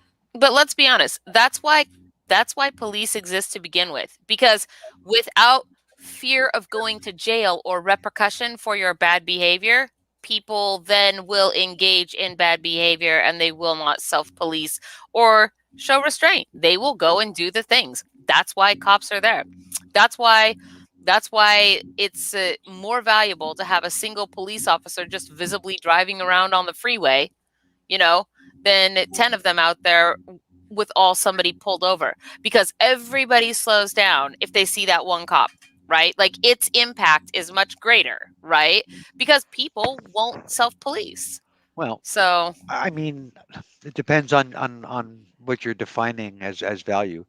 I mean, one of the reasons why so many people get pulled over, period, is because they use it as a way to generate revenue for their city. Absolutely. Yeah, I mean, I know. So in that way, yeah, having 10 pulling them over is a lot more profitable. But yeah. Yes, but I mean, think along that same line, I think one societal order we need to do is to end quotas for cops, because there's an incentive to bust people. So you go out looking for people to bust, which means you might run the tags on someone when you're behind them at a red light, not because they're acting suspicious or anything. And I think they probably do this way too often. And it's not necessarily racial profiling, but they're looking for people to bust. So they will investigate literally every time they can run some tags, they will, just because. they might come up with something. Well, and the profit motive in general is a big problem, including the fact that people's promotions are often based on how many people they've arrested and brought in and charged. And so you end up with, like, I forget the guy's name, but there's some cop down in the South where they discovered that he planted drugs on hundreds of people, and now all of his cases are suspect, and they have to overturn almost every one of his cases because they actually caught him planting drugs on somebody. But but yeah, I mean, the thing is, and the same thing with the prisons. I mean, that's another thing that's made it worse is when you've turned it into a profit center. Excuse me. I'm done. I had something else, but I forgot what it was. Sorry, Sister Danger, did you have something to say? I was waiting for you. To say what? I don't know. Did you ask me a direct question and I missed it? No, it's just that earlier I felt like I interrupted you, and I felt you were waiting for me to shut the fuck up, so I did. I was not. Oh, I thought you were. Maybe my mistake. Yeah. Oh, I know. I'm good. Fair enough. Anyway, because I do ramble. I know. Fair enough. Yeah, I mean, it's was it Green Machine brought up the fact that, or was it Astro? I forget. One of them brought up the fact that, like, policing in this country started as like slave catchers. So, it wasn't out. They're not direct ascendant, but it's basically that kind of set up the auspices under which we all are policing. The thing is, if you look at, like, I was watching a show about the Anglo-Saxon period in England and how the justice was done then. Jail was not for punishment. Jail was to hold you over for trial, to make sure you appeared at trial so you didn't skip town. But generally speaking, you committed some infraction and they'd have a trial, and most of the time, unless you killed somebody or something like that or maimed them, generally speaking, you would be punished with a fine, and that was the end of it. So there was no long-term warehousing of people, except for people who couldn't pay their fines because they had whole prisons. Like Newgate Prison was a debtor's prison. That's where you got sent if you couldn't pay fines. But that's later. I'm talking about pre-Norman invasion. All right. See, that's the thing. The Normans fucked it all up because they're the ones that started the debtor's prison shit. Well, I mean, I could go down a whole rabbit hole about crime and punishment, but I kind of want to take the conversation in a slightly lighter direction if we can. Has anybody got anything lighter that they would like to talk about? I don't know. I'd love to, but right now I'm just so, with all the events of everything lately, I'm just really under it. I'm really actually starved for something happy. Lighter. Haha, lighter. AOD has a lighter thing to talk about. I wish I had a gong. Key lime pie is properly dark, like a darkish yellow, almost greenish yellow, but it's yellow still. That is true. But since this is a Kit Kat, I'm pretty sure it doesn't matter. I love key lime pie, so Suzanne, my wife Suzanne makes the best key lime pie. Key lime pie is definitely a lighter topic than what we were talking about. Man, these glasses are so huge; they do not stay on my face. And I make great cheesecake and the best sweet potato pie. I've got a not a too far off topic to change the topic to. What do you think Washington D.C. becoming a 51st state? What? Sure. Congress this week, Sister Danger. Congress this week passed a resolution to make Washington D.C. become the 51st state. And well, the House did, not the Senate. Sorry, the House, not the whole of Congress, And the people on the Republican side who are arguing against it are using arguments like D.C. doesn't have its own airport, or even though it has more people than Wyoming and Vermont, they don't have people working in the right industries like coal and logging and all this kind of shit. Unbelievable arguments. I mean, you can't make a cogent argument for why DC should not be a state, except for once upon a time, 200 odd years ago. I think the reason it never was a state in the first place was because they worried that that state would have an excess of sovereignty because it would also control the rest of the country, you know? Yeah.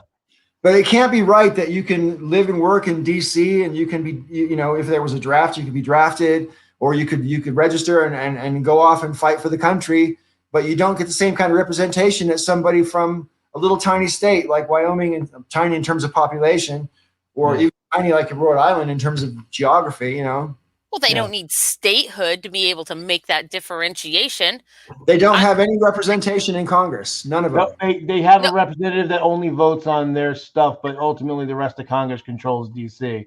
So yeah, they actually don't get the same representation as you and I. They don't need statehood for that. All they need to do is delineate who actually is in Congress and lives there, and then the rest of the citizenry can, like, don't they the citizenry are like, if they have statehood, then they get 2 senators. 2. I mean, correct me if I'm wrong, but Washington D.C. exists in 2 different states, and it's on the border. Out of Maryland and Virginia, if I'm correct. I think it's both right. It's like in those states, and it's like its own little. It's an enclave between those states. It's between those states. Yeah, that's like there's and Washington D.C. and Washington D.C. Right. Yeah. Well, I mean, New Jersey has, you know, Pennsylvania and New York. I mean, I don't understand what the point is. The territory of Washington. The territory of Washington D.C. does not belong to Virginia, nor does it belong to Maryland. It has its own territory. Well, so allow the people in Washington, D.C. that live there to be able to vote in whatever, like Virginia or Maryland. Why would you deny those people their representation in the House of Representatives and the Senate? I mean, did you hear what I just said? Like, allow them to vote with the state that they're living in. You want them. They're not living in those states. Be part of an existing state, which means they won't have the representation. Holy shit! They are on land. That land is within a state. Okay? No, it's not. It's not. It's not. They're not up in the air, you guys. Okay. It's not up in the air. It does not belong to those states. I know it doesn't belong to those states. What I am trying to say is, instead of making it its own state, the real problem is all of the politicians. So let the real citizens just be able to vote in Virginia or in Maryland, and the politicians. Which would they vote in then? Who would decide which one they voted in? What fucking side of the line do they live on? They're not on either side of the line. Because it's not a line. There is no line. They have their own territory. It's its own state. It's its own place. In the same way, Rhode Island is surrounded by other states. Yeah, Virginia and Maryland don't go over Washington, D.C. and then meet in the middle. It has a border, and that just like every other state does. The difference between Washington, D.C.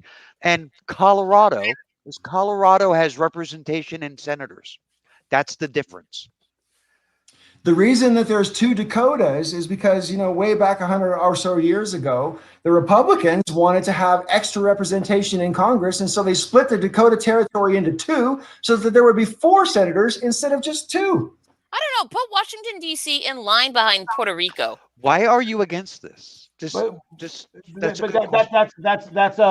fallacy of what's the name of it? Relative privation. We could do both. We don't have to do. It's not one or the other. Here's the thing, Sister Danger. We're not.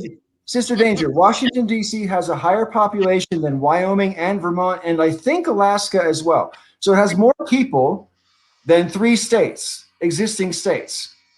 They don't have the same representation as those people in those states. The reason, in my opinion, is just my opinion, not a fact.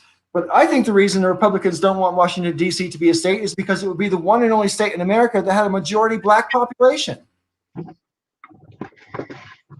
So why are you against it, Sister Danger?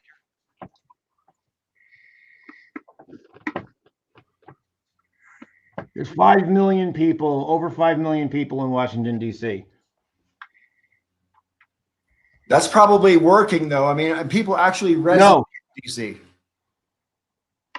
Because 5 million is more than a lot of states. That's, you know. Yeah, it is more. It's more than just 2 states. It's more than a lot of states. That's the whole problem. Yeah, because I mean, I'm like Wyoming has just over 500,000 people, I think, or 700,000. Sorry, and I think Alaska is about the same. Sister Danger, what is your? I'm really curious. What issue do you have with it? Okay, Paul. Something else said 714,000. So I don't know. But so two different sources said two different things. I don't know. But even then, it's still more than a lot of places. Sister Danger. Why do you think that Washington D.C. should just vote with a different state? Why shouldn't they have their own votes? So I'm hard pressed to understand. I agree that they should have some form of representation. First of all, I don't think that just by virtue of living there, that they should automatically be denied not having any kind of representation. Okay, like I agree with that. However, the point of Washington, D.C. initially, in my understanding of it as being the capital, is that it was supposed to be a representative of an objective and neutral place, right?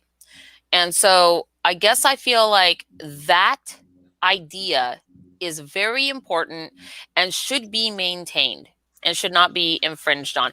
Now, so I'm unconvinced that making it a state is the only way to get those people their representation. Okay, a moment ago when you said that idea should be preserved, why? Why do you want that idea to be preserved? Because I believe that symbols have power. But so do votes. And the people there their votes don't have the same power as yours or mine, yet they're American citizens. But I'm not questioning that they should have the right to vote. I'm only saying that there should be some idea that the place which houses the governmental law-making body of this country, that it is a neutral and objective place. Right. That is what I'm trying to say. But it's more than that. Though. Now the thing is, the reason I object is I guess the reason I'm objecting. So with that in mind, is because just because you have a lot of people living in an area doesn't mean you get to suddenly be a state. Otherwise, why isn't New York City a state? Why isn't Greater Los Angeles a state? Why isn't Dallas? So why isn't Houston? I can answer that. I mean, I can answer that. Those are actually established cities that are part of another state, and they are registered with the federal government as having, they're incorporated as a city, which is part of a state, which is also incorporated. Same thing can happen in DC. But there are legal reasons for this. The problem with like you're saying New York City, why can't it be a state then if DC it could be? There's a huge difference between New York City being a part of a state and Washington, D.C. not being part of a state. It's not a part of a state. Then make it part of a state. Who? How do you do that fairly? Who? Which state? More to the point. And wait, Paul, because this goes. She's just now advocating something that goes against her own argument. So if you want to make it part of a state, well, then that state would have the same problem that you just said for non-governmental citizens. You wouldn't have a neutral. So there. For non-governmental citizens, make it part of a state. Okay, here's the thing, Sister Danger. You're talking about dual sovereignty, which is not done anywhere else. There's a good point in the chat from the Green Machine.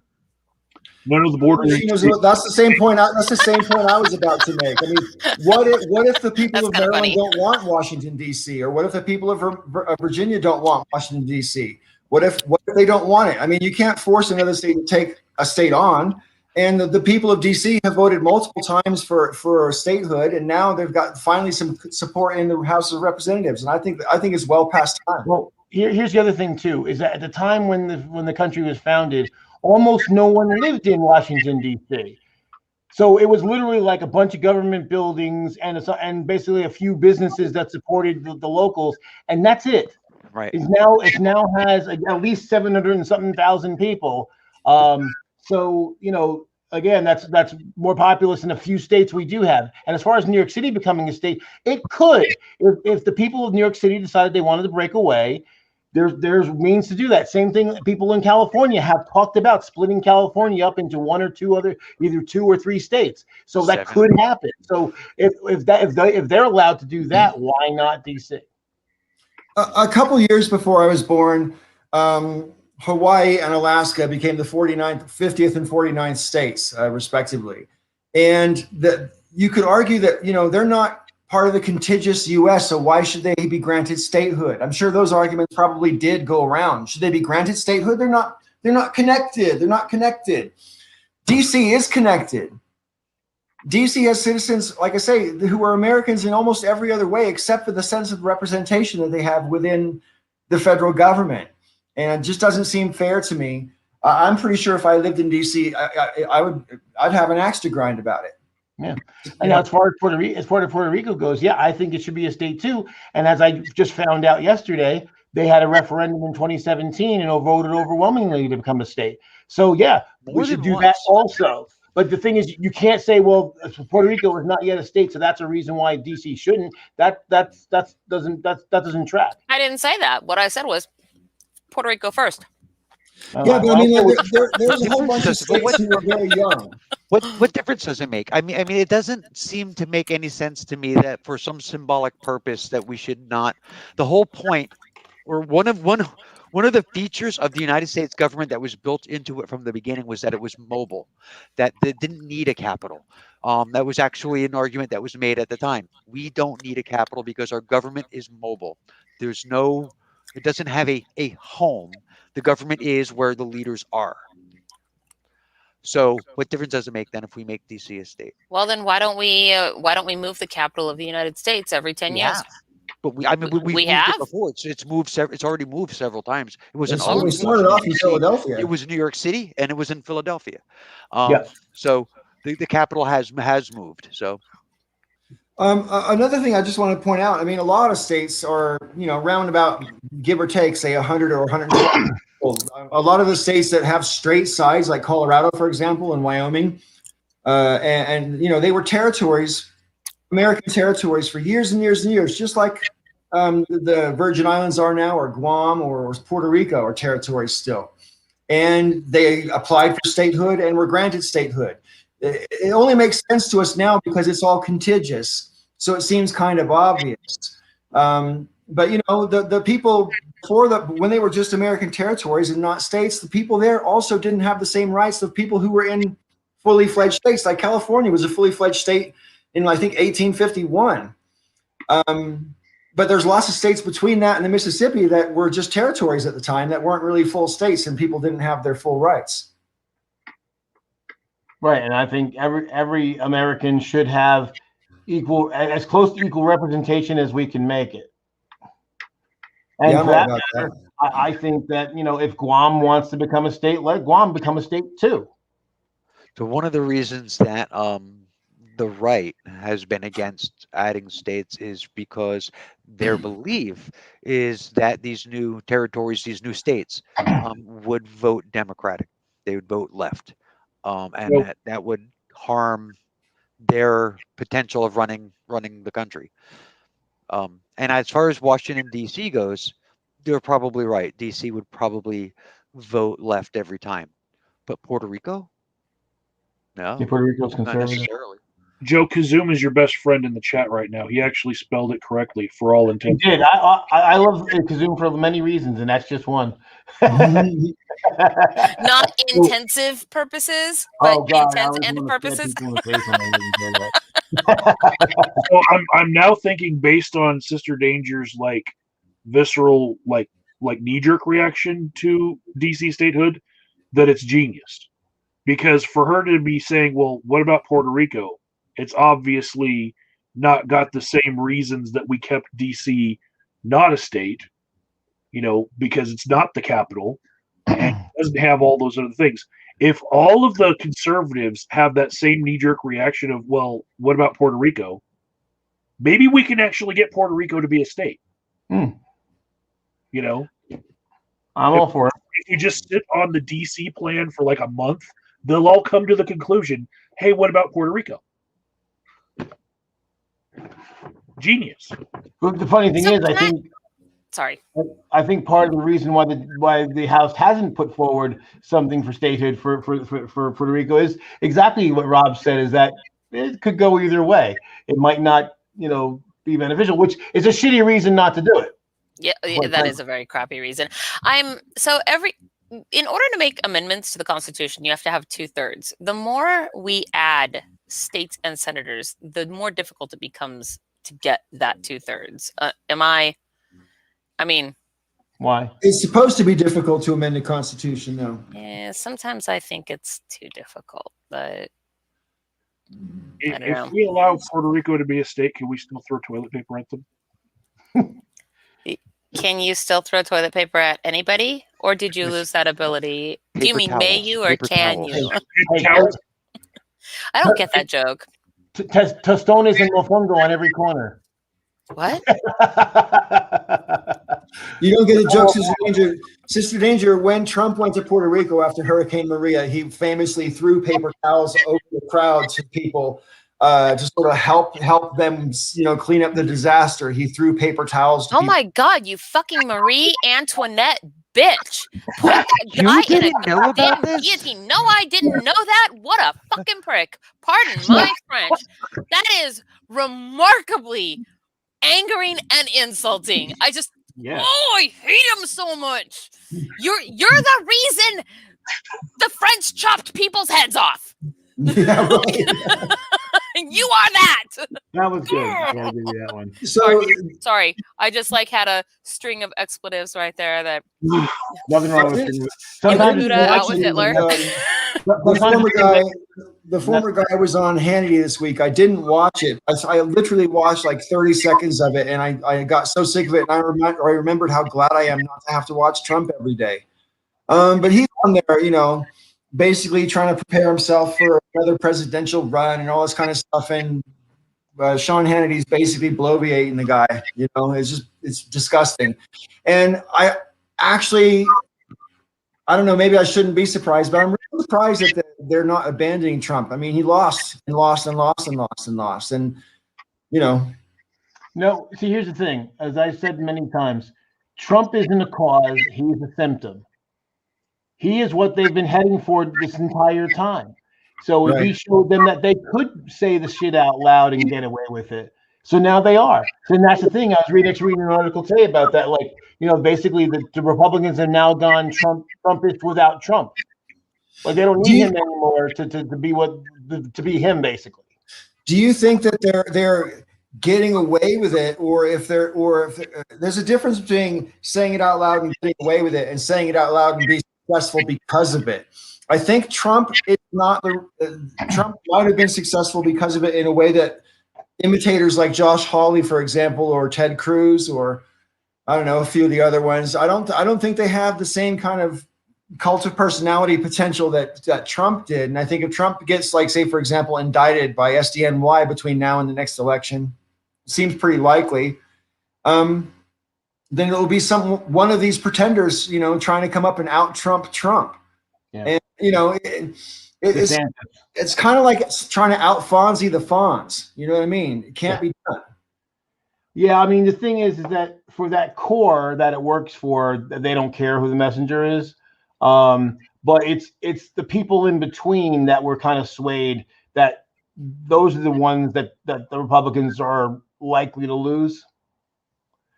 Because the other thing too is that there were a lot of people, I've talked to some people who I know that voted for Trump that, basically they're kind of like neutral. They don't really pay much attention to politics. And their attitude was, oh, well, he's rich, so he's a business guy. He'll know how to run America.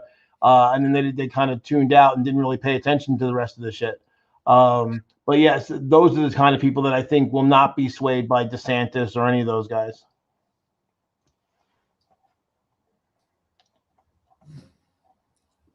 And I think that Republicans are likely to break the usual trend of the out of government party, making big gains in the midterm. Now, although one thing we do have a problem with, though, is due to redistricting and even worse, gerrymandering. So a bunch of red states picked up some House seats, and some blue states lost a few. New York's losing one or two seats, and so I think Florida's picking up some seats, so it's going to be a problem. Well, yeah, from a political science point of view, the party that is not operating the White House tends to lose in the midterm election to a certain degree. And since the margins are so thin, that's a terrifying prospect. And I think that's why Joe Biden is being as bold as he is, if I can use that word, because he knows that the window is closing fast, and there needs to be results if they're going to have any chance of breaking the historical trend of being, losing votes during the midterms. So, well, that's one thing. The reason why the Republicans are fighting the infrastructure bill so strongly, because it's wildly popular, 82% approval on the infrastructure bill, and they're trying with this shit like, oh, only 5% of roads and bridges, and it's like, yeah, and then the electrical grid and the water system and a whole bunch of other shit is also infrastructure. So people are not falling for their bullshit this time, for a change, at least so far. So I did because I mean, I had not really much thought about this topic, and so I just went and kind of pulled up some articles for talking about arguments against it, like on my side of it, because I wanted to see actually, well, what might arguments actually be. And so far, I'm on, I don't know, argument number 7 or whatever, and of all of them, because they're all absolutely stupid. So yes, that's right. I am. That goes. But this one is interesting, I guess. And our founders, this is one of the arguments against that, I think. Anyway, our founders did not want any state having undue influence or control over our nation's capital. And the reason I'm pulling this one out is because this kind of harkens back to what I was saying about the capital being in, supposed to be an objective kind of a thing. But again, that doesn't necessarily mean that no statehood. It means that I feel like those things in some way, shape, or form need to be maintained, or maybe redrawn, established. I mean, what do you think about that, though? Right? They're separate authority. Just the fact that the capital was in a particular state I don't see how it would inherently give that state more power, because the federal government is not, the states have no influence directly over the federal government. I think part it's of the other way around. No, see, part of the problem is when the Constitution was made. This was at a time where states had the federal government had a lot less power than it does now, and states were prime. So there was a worry that a state like Virginia, a state like Massachusetts were the two most powerful states because they were the most populous states. They were worried about them having too much power. But the thing is that now that we have a strong federal government and thanks to the 14th Amendment and a whole bunch of other precedent, the states do not have a lot of direct influence on the federal government at all. So I don't think that's a valid concern anymore, if it ever was. I think the whole idea was they didn't want the capital to be a state for the purpose of, they didn't want one state to rule over other states. They were worried, I think, that the capital might end up sort of Vaticanizing itself, as it were, becoming its own sort of sovereign entity, which then ruled over all the other semi-sovereign entities. So that's obviously not going to happen now. Well, I don't think it would have basically happened then, but in a way it basically did without being a state. I mean, we kind of have this way of seeing the capital, that entire district, as its own fortress of power. So it didn't need statehood for that to happen. If anything, giving it statehood would reverse a lot of that, because the only land at that point that would be federal would be the land that the buildings themselves are sitting on. Well, so I guess that I felt like when I read that, I guess that I understood that exactly opposite of what Joe was saying.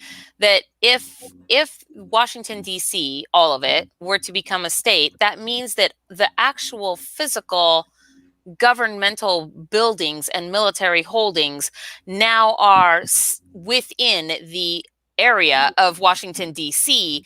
Therefore, they can be impacted by what those people in that area, because those There's- people are right there. There's federal property and federal buildings in every single state in this country, And and in all the likewise, territories. yes, and the people here Okay. can go and march on those physical places that So- Well, we they can could do that assume. anyway. What difference? But that makes no difference. That's a non-argument. It's not relevant to Well, anything. except for that, the Pentagon is not the equivalent of, say, the capital of Washington when it comes But to, the say, capital- military ability.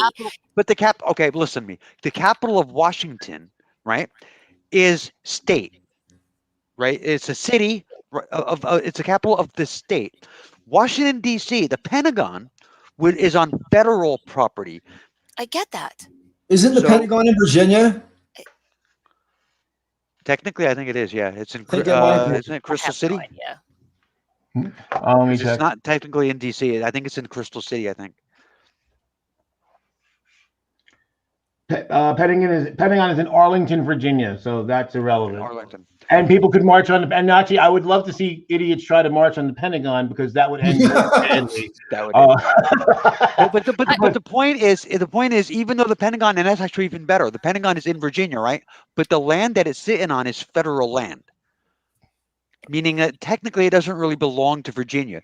Every federal building in this country is sitting on federal land. The state doesn't have power over federal land. The federal Right. government does. That's the point. Right, so all the government complexes would still remain federal territory and could not be directly. The state would have no jurisdiction over those areas. I don't understand why those things can't remain separate from the citizenry, and the citizenry What do being you given. mean by separate from the citizenry? I don't know what you're talking about. I don't even understand what you're trying to say. The federal buildings, all of the federal buildings where the government is seated, where the government works, would still be on federal land. It would still belong to the federal government. None of that stuff would belong to the state of Washington. Isn't that what DC. all of Washington D.C. is federal? No. There's a lot of people. You've There's lots of obviously people never there. been to Washington, D.C. No, I have not 700,000 ever been to Washington D.C. You're correct.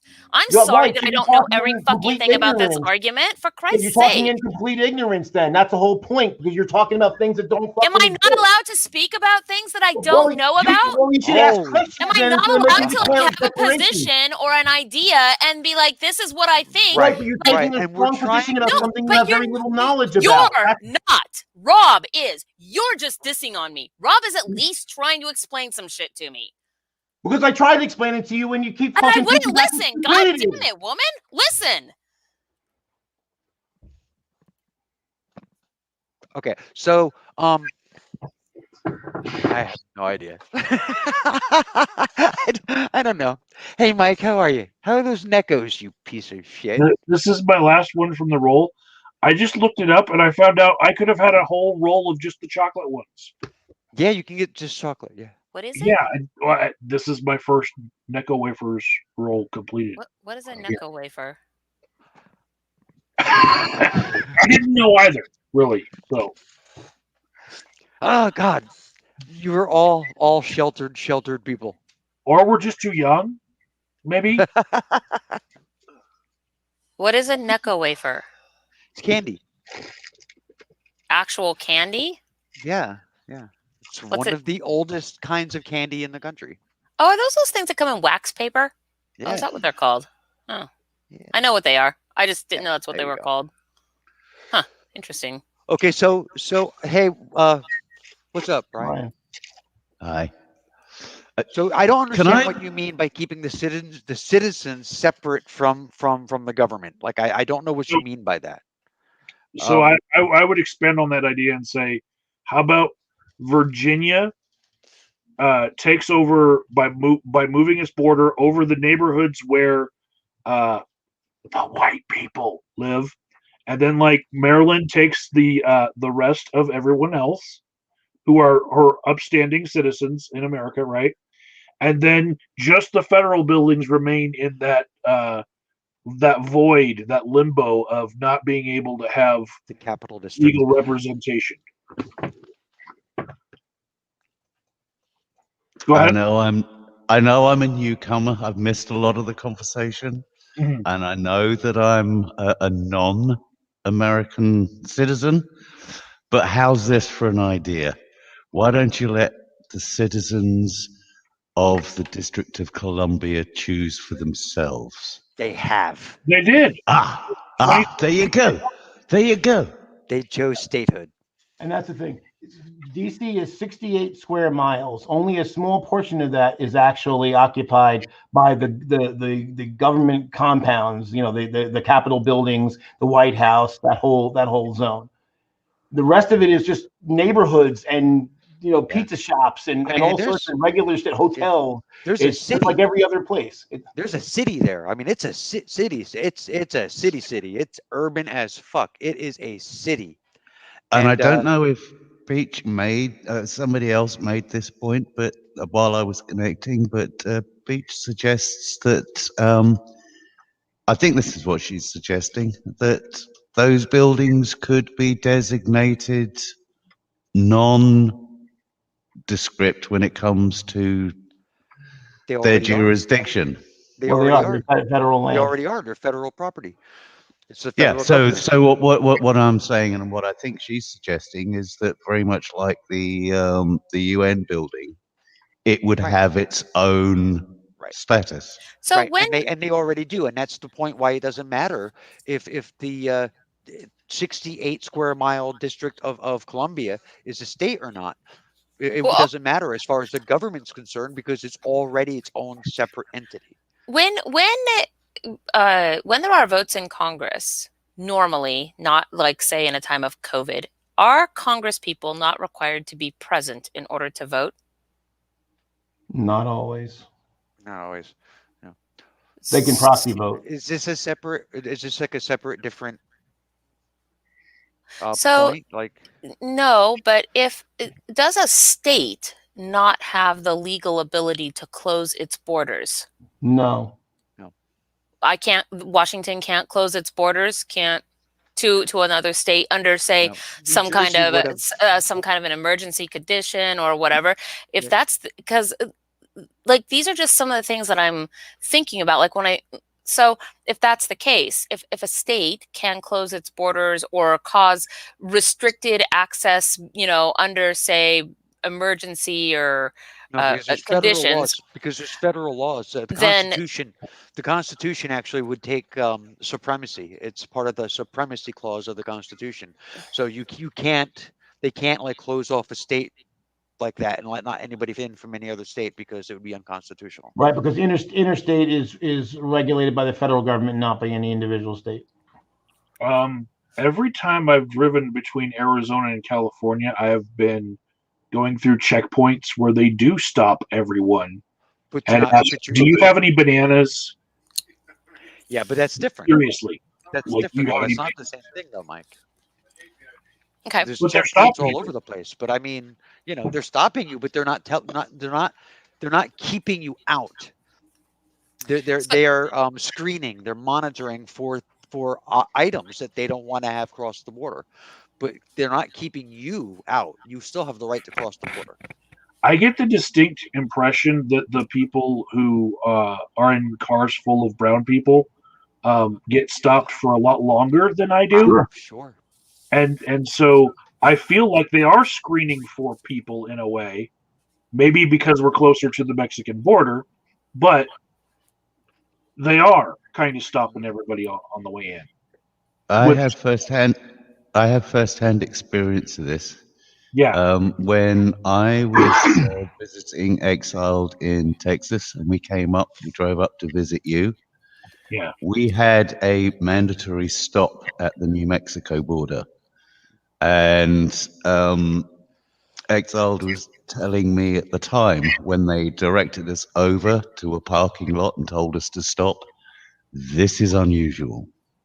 So I think very much, given that we were both white people, I think very much that it is a case of looking for people. Yeah, and they failed because they let you by. Well, that's debatable. That's debatable, but I'm sure you enjoyed some of the meals that we had together.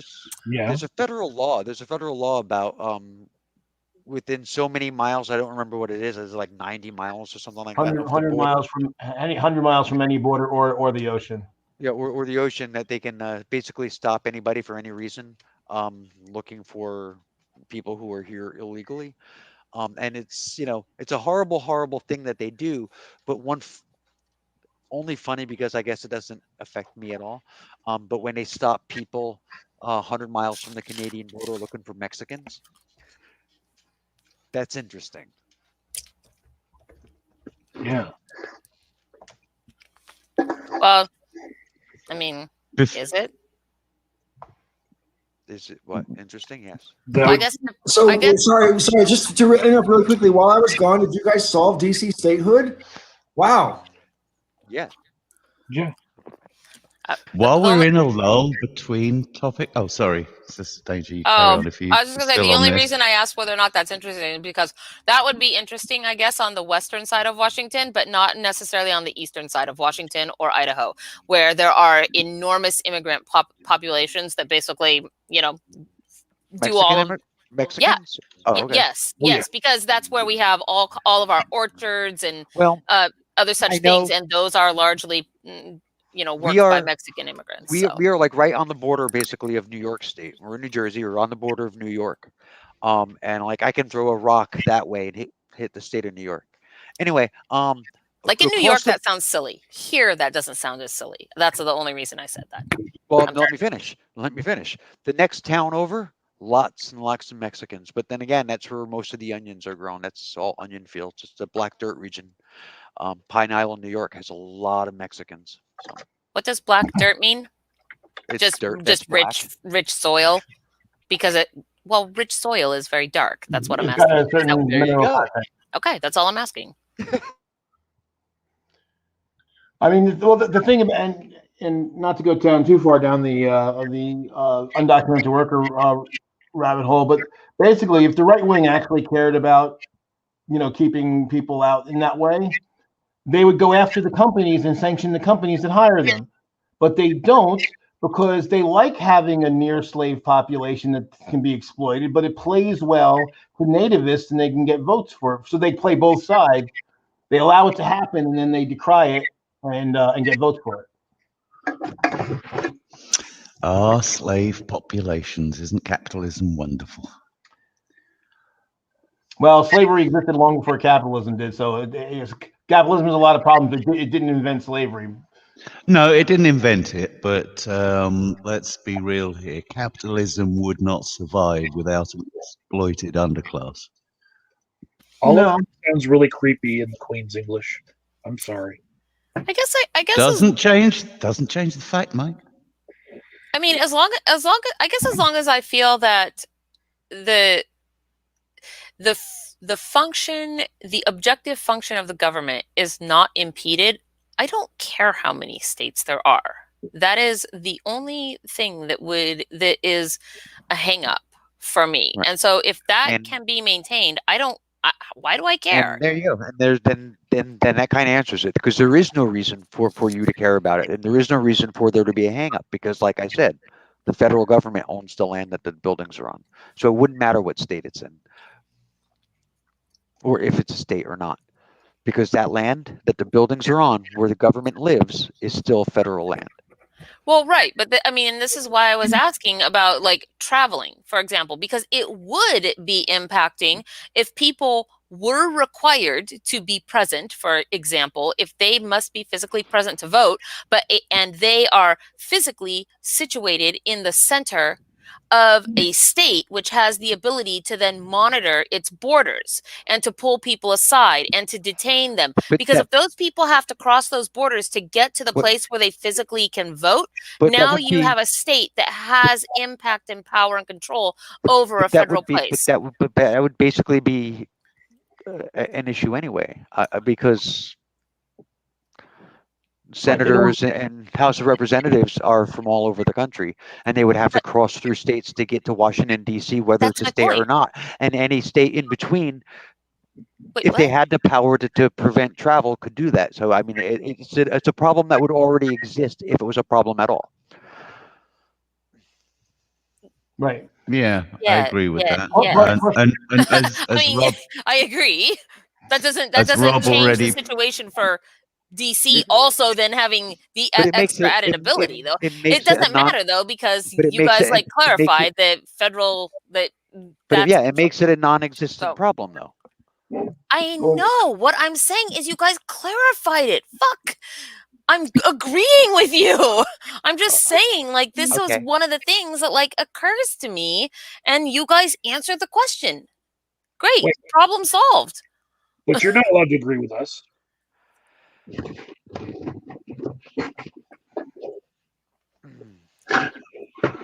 I like the way that Paul's just sitting back there, just He's high. soaking it all in. I felt Paul, like you're we were muted. about to lose the volleyball. I had to keep it going.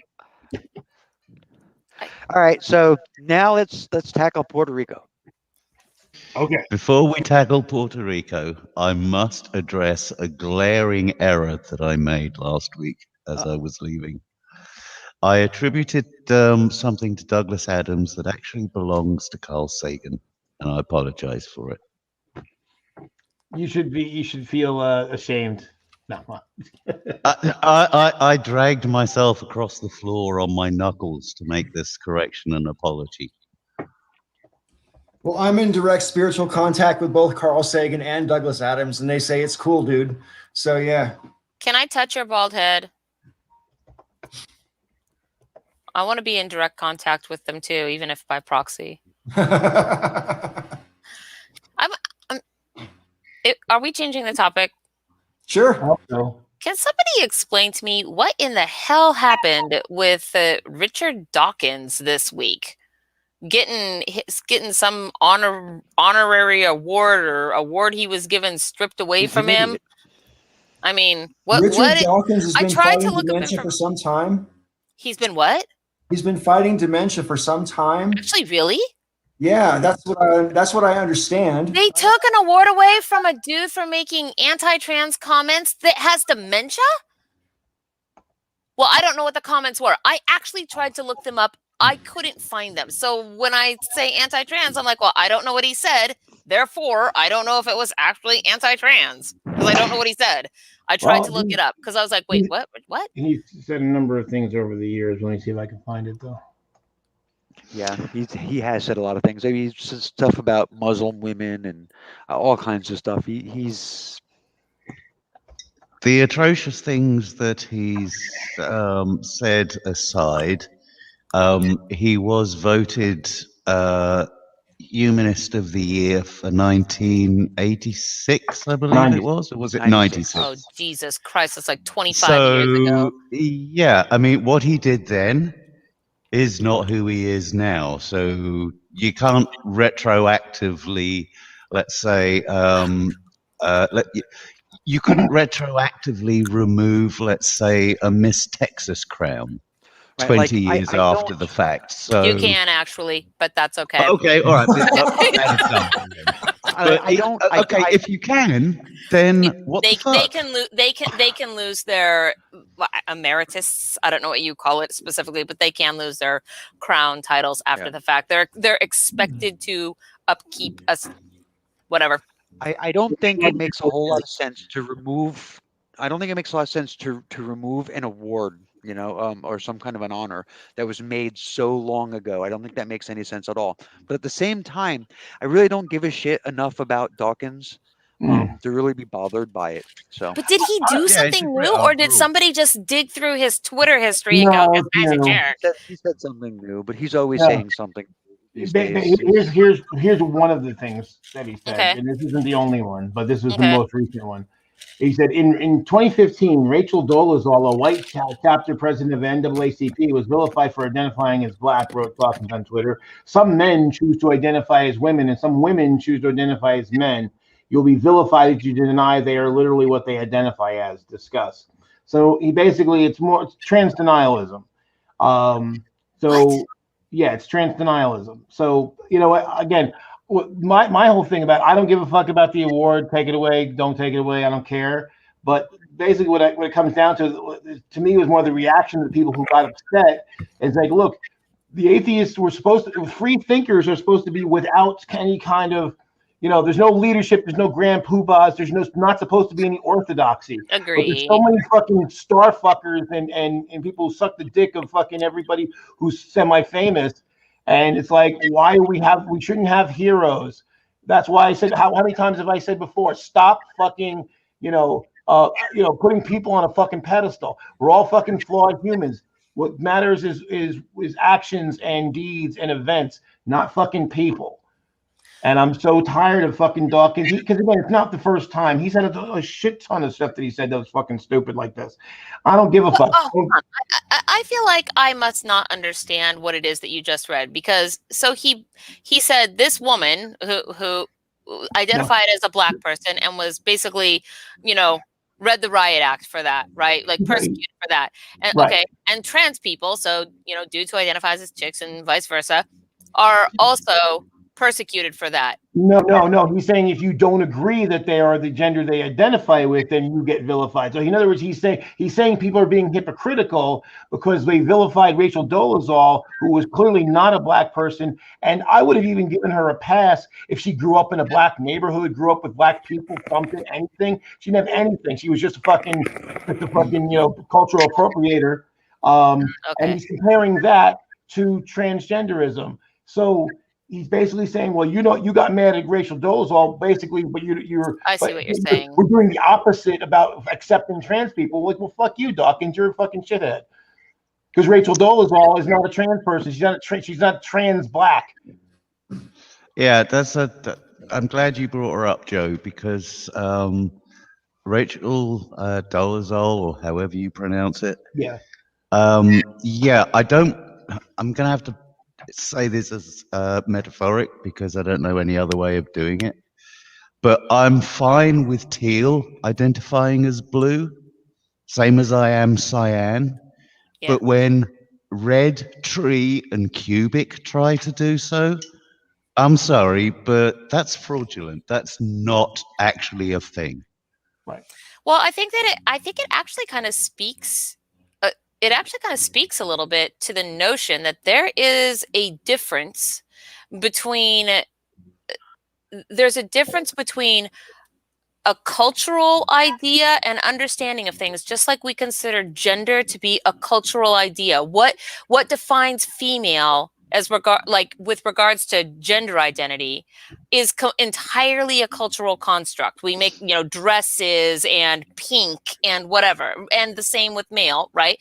One could say that this is the same with any kind of community, right? Like the Black cultural community, the Hispanic cultural community, right?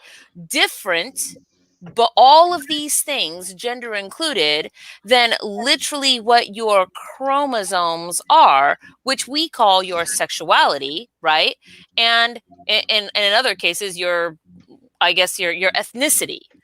I'm pretty sure I have that right. Right, but being black is also about your culture and experiences. And so basically someone who had, like I said, if she had grown up in a black neighborhood, I might have given her a pass, because then at least she would have been immersed in black culture, and I could see, even I would still probably disagree, but I wouldn't get mad at her. But here's somebody who basically is just white, grew up with white parents in a white neighborhood and probably never saw a black person until he was 22, and then saying, "Oh, I'm black because I want to be," and that's basically she's trying to claim a position for her own benefit that doesn't belong to her. And I don't see that as quite different as somebody who was born in a male body, who grows up and they've got dysphoria, and they say, you know what, I'm actually female, I'm actually a woman, because that's her experience. And Rachel Dolezal doesn't have any experience as being black other than basically, faking it.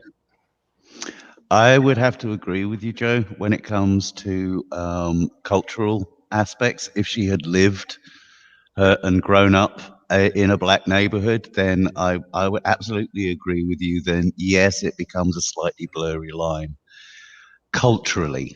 Right. However, as somebody who did spend 15 to 20 odd years immersed in British black culture, and the reggae scene,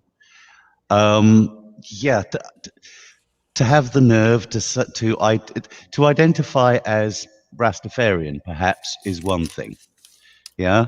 To identify as a black person, that's something else altogether. And the only way that you could pull that off is to literally change your skin pigment and become a black person. Same way as if you are trans, yeah, you are showing a predisposition to actually change your morphology. Yeah, so you become the thing you identify as. Where I would differ, though, when it comes to something that you said, Sister Danger, I don't actually consider personally that gender and ethnicity are cultural.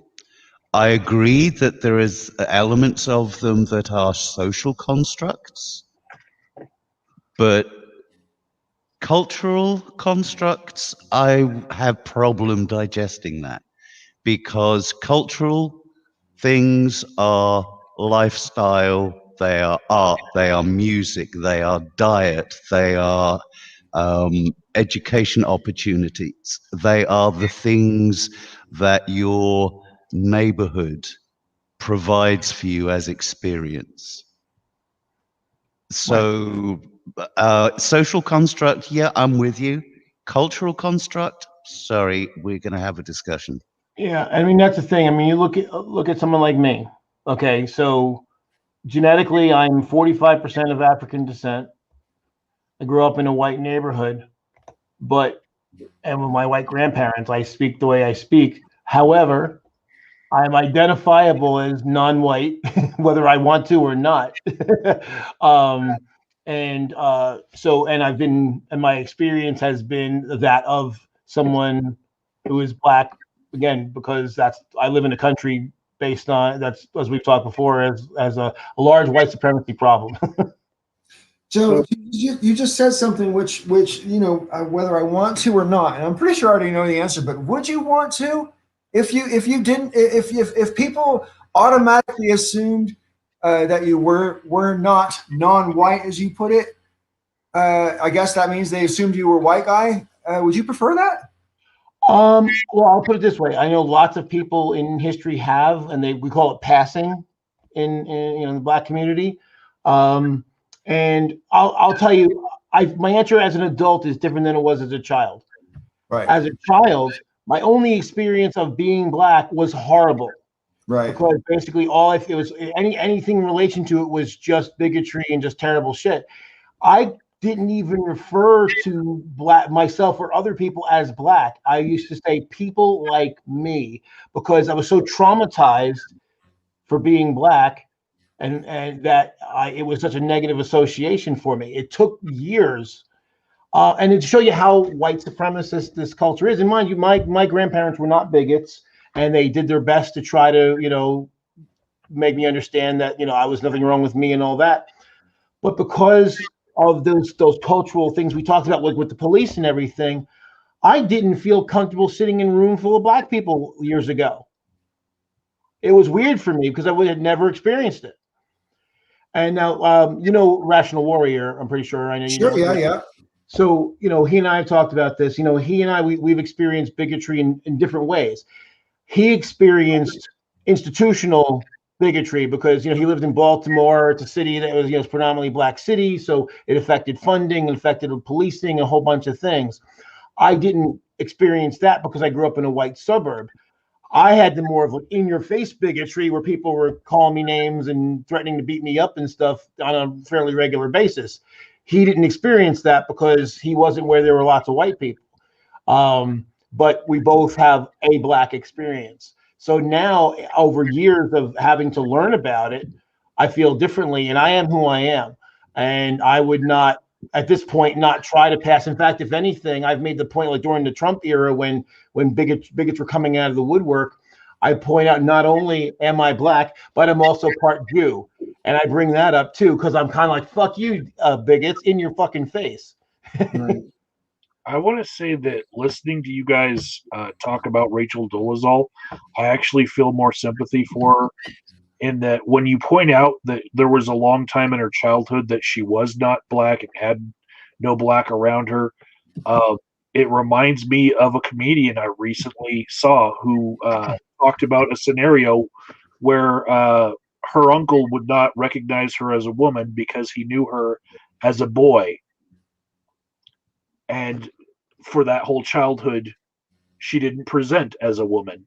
And so, since he knew her back then, he did, for that many years, she had no experience being a woman.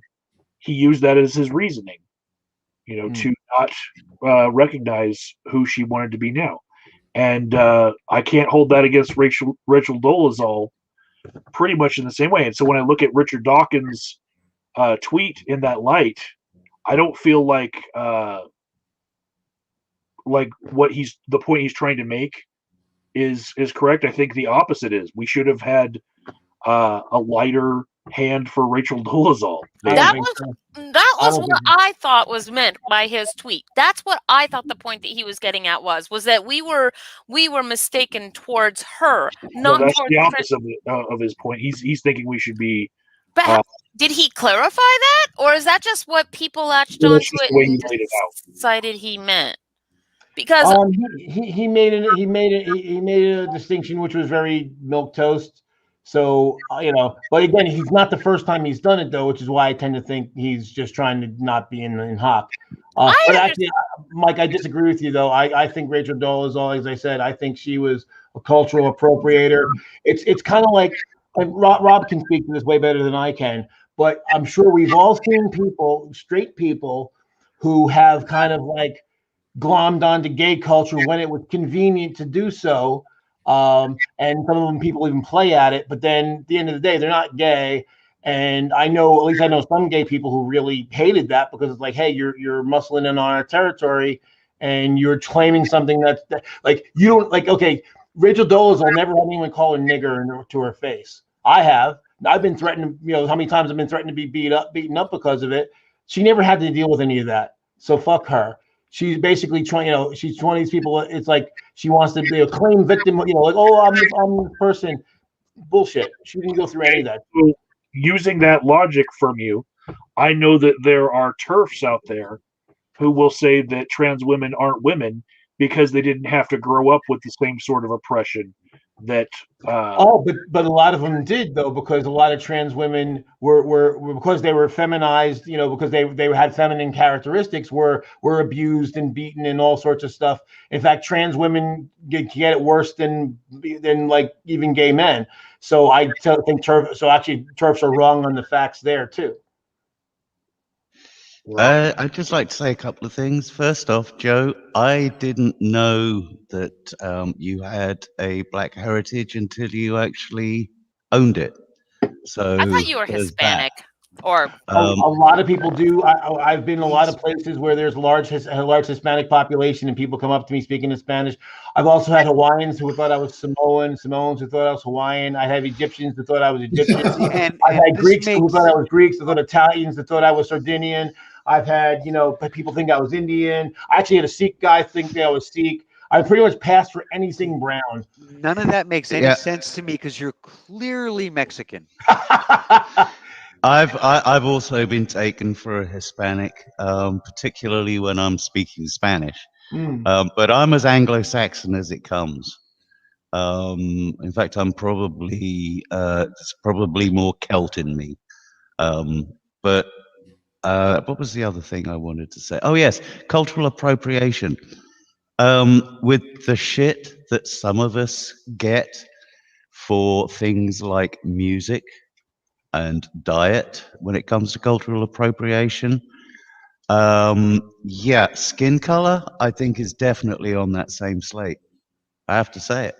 Yeah. Now, I would say, as far as music goes, I mean, I don't think it's wrong to play music from a particular group of people. But what I do think, my perfect example of cultural appropriation is that Ray Charles got in hock in Georgia because he didn't want to. Basically, people black people convinced him, hey, stop playing at segregated clubs that he was okay to play at, but he wouldn't be allowed in as a guest. He said, hey, why? And they're like, look, you're hurting us. You're playing in these places that we can't go, and stop doing that. And now there's some question as to whether he was actually banned or not, but he certainly was in hock, and there was a lot. He got kicked out of a lot of clubs that he could play at because of that, because people basically they were mad at him for not playing at the segregated club. And so there, if you'll take something from a people that you won't take the people, that's cultural appropriation, writ large. I'd agree with that. Yeah, more or less.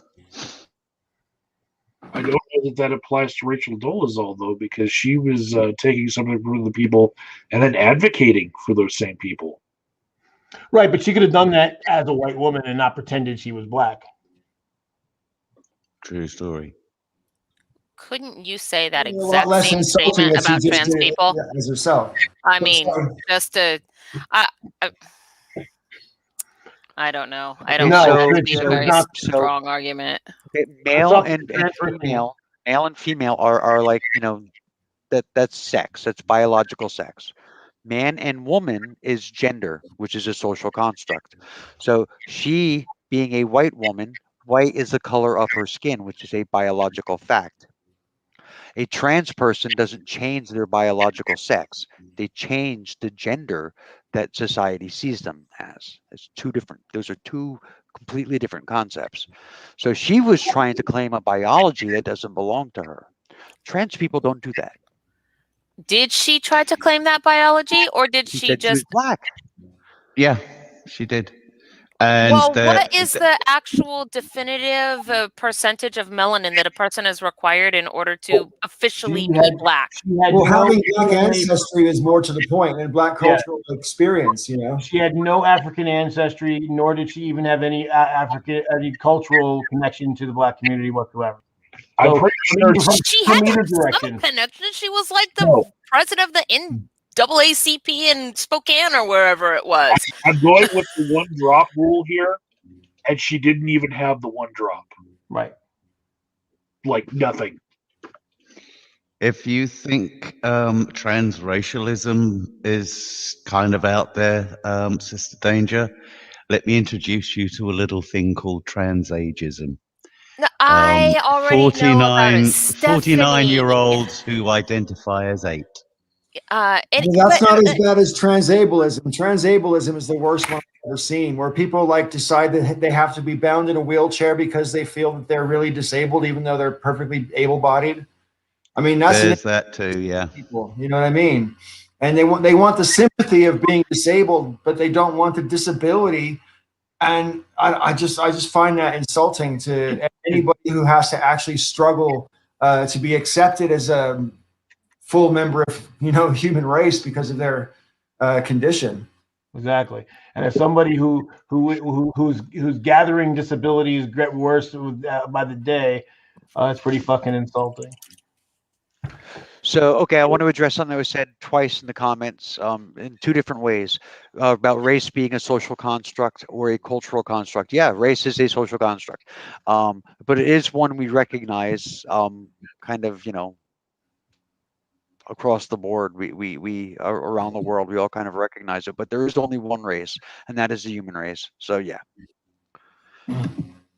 I'm pretty sure that it's not even really up for debate as to whether race is a construct or not, because, I mean, I just don't even know how you can make the statement of there's only one race, it's the human race, and then come out with the argument that anybody has any kind of a claim on anything. If that's what you actually believe, is that there's just one human race, then why does anybody give a crap about whether or not that chick claims to be part of the black community or whatever? Why does any of it make a difference? As equal as they should be, then they shouldn't have. It shouldn't make a difference. Equality's not really a thing. It's an aspiration. And therefore, because there are people who are struggling to actually achieve equality. She's not one of them, but she pretended she was for sympathy. So basically, just like with the transableism, She's And career basically advantage. I don't know. I stealing. feel like you're attributing motives to her that we don't even know. I Right? don't give a fuck Me too. because that's what she did. It's what she did. I don't give a fuck whether she was trying to be nice or not. I mean, The how long does result she of have what to she be in the did black community to be passably black? How much does she have ever. to How about immerse ever? How immerse about herself? ever? What define Ever. me in the black community? She literally was ahead of one of their organizations. You don't get that by magic. She didn't just like magically appear out of nowhere, poofed and had the thing. Jesus fucking People knew Christ. that she had the thing. They had to be involved in. Other people had to be involved in her getting that. Can I you- just to answer that, Sister Danger? Can I just point out that in 2000, I was actually a member of the Gay Pride organization committee, and I'm as straight as a die. Also, I was a Republican delegate, and I am not a Republican. Yeah, How often do you have to and, ride your Harley Davidson to be a biker? and Brian, I bet you don't claim to be gay, right? No, There you go. You participated, you assisted, but you didn't. Exactly. You're not taking the mantle on. exactly. But you know what? This is enough stupidity for me for one fucking night. Rob, you know what? Yeah. You know what trans people do to the people that when they find out that they're just trying to pass as trans, but they're not actually trans. You know what they do to them? What? They slash them. Oh, ha ha ha! That's awesome. Actually, it's kind of a funny joke. They slash them. Slash. Oh, I get it. Yeah. Okay. Fine. What happened? You'll have to. Yeah. Oh yeah, he left. I'm not saying that what Rachel Dolezal did was right. I'm just saying I feel like she's in a particular class that she's like one of a kind, like one of a billion. Like she has a mental problem, and I feel sympathy for her for that. What she did was to me like Munchausen's by proxy. It should be considered like this strange, very rare mental condition. I'm being jovial here, but given the circumstances, don't you think Stockholm would be a better? I guess I just have trouble feeling like, for example, if it was a requirement that the person, I don't know what her exact position was. She was the president of the local NAACP. Is that what it was in Spokane? Whatever. Okay, so let's just go with that, because I think that's close enough. But whatever. So she's the president of the. So if there is a requirement that individual be, sort of like if you're going to be the president of the Hells Angels, you have to be a Hells Angel, which means you have to have done and gone through certain things, right? If what in the fuck was that? Okay. Sorry. Well, sometimes it's cats, and I want to make sure it's a person and not cats. So Transspeciesism. People. And so if there's a requirement that the head of their organization meet certain stipulations, that they in fact be, like, I guess, genetically a black person, right? That those things, that yes, the person that is in that position needs to meet those. And if they are doing something to fake meeting those requirements, then they're definitely, they're not real. They're doing it for their own benefit, and they're being dishonest about it, right? But if we're talking, this is somebody who says, I identify as black, meaning I identify as black like the black culture, and I take on those attributes. I go out of my way to, to try to adopt them as much as possible because it's how I identify. And then like immerses themselves in that culture, I am having trouble understand how that's different from getting into any other club, culture, subculture, group of people at all. Again, as someone who immersed himself in Jamaican culture for his entire 20s and beyond, um, you can do that and still not claim the ethnicity. You can do everything. You can do everything culturally, but as soon as you try and claim the ethnicity, then yeah, you're probably going to find yourself. Normally, you would probably find yourself cut up to ribbons in an alleyway somewhere. Did she actually claim the But ethnicity? Or did she Yes. just she claim the has, yes. culture? That's the Now, point. now, here's the thing. Okay. This is where she probably had a get out of jail free card because of her female privilege.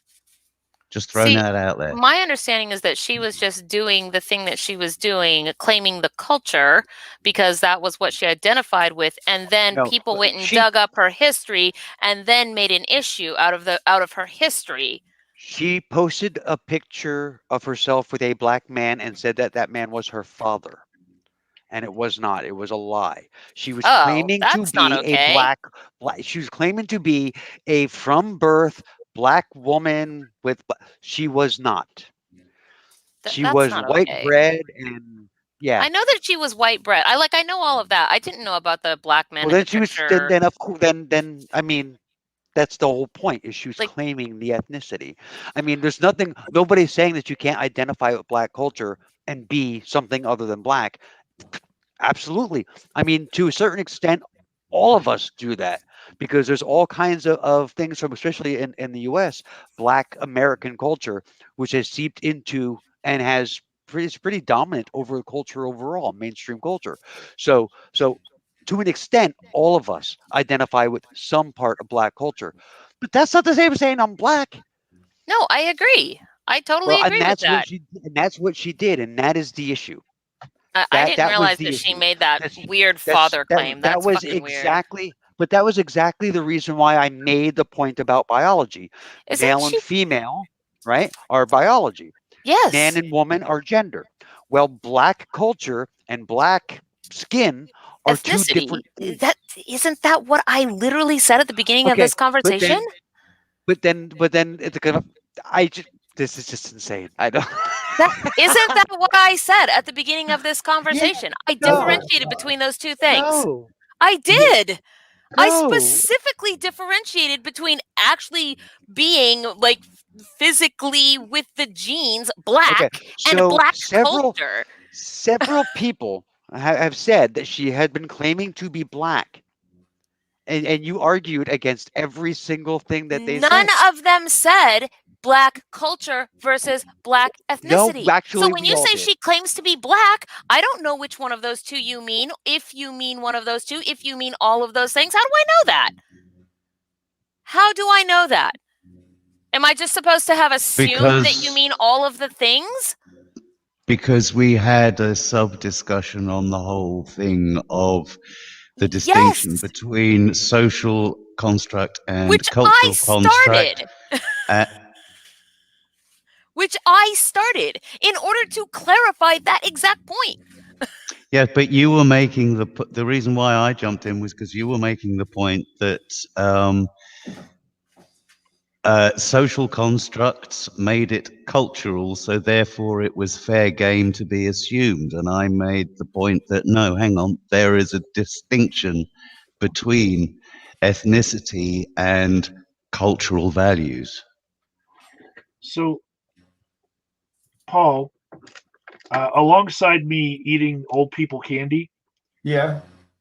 I was starting to listen to some music that I missed out on because I was in a Christian cult in my earlier years, Right. and I wasn't allowed to listen to some of the more popular music, even in my own like childhood. And one of the albums I took a listen to was Graceland by Paul Simon. I love that album. Okay, so listening to it front to back, there was a lot of South African music. Ladysmith Black Mambazo. Yeah. So, Is what I actually watched a documentary on it as well, and I saw the stage show that he put on, and I don't think that he could pull off the same thing in today's climate without being called culturally appropriating. But the problem with Interesting that, point. Mike, is that they got as much of a billing as he did. I don't know about that. Just the way that he was positioned on the stage, and that they were always, a show that was happening around Paul Simon. To me, it looked bad. It was a bad look, and I was like, "Wow, this happened while I was alive." You know, Well, there's an awful lot of stuff when it comes to the way things are portrayed in media that have changed over the decades. That there's plenty of problematic things that you can see on old TV shows and stuff, for example. That so we I saw the music video for "You Can Call Me Out." I recognized Chevy Chase in it from my childhood. I remember that video playing on MTV all the time. But I finally took a listen to the actual music. I'm like, those South African performers are the biggest part of that song, sure.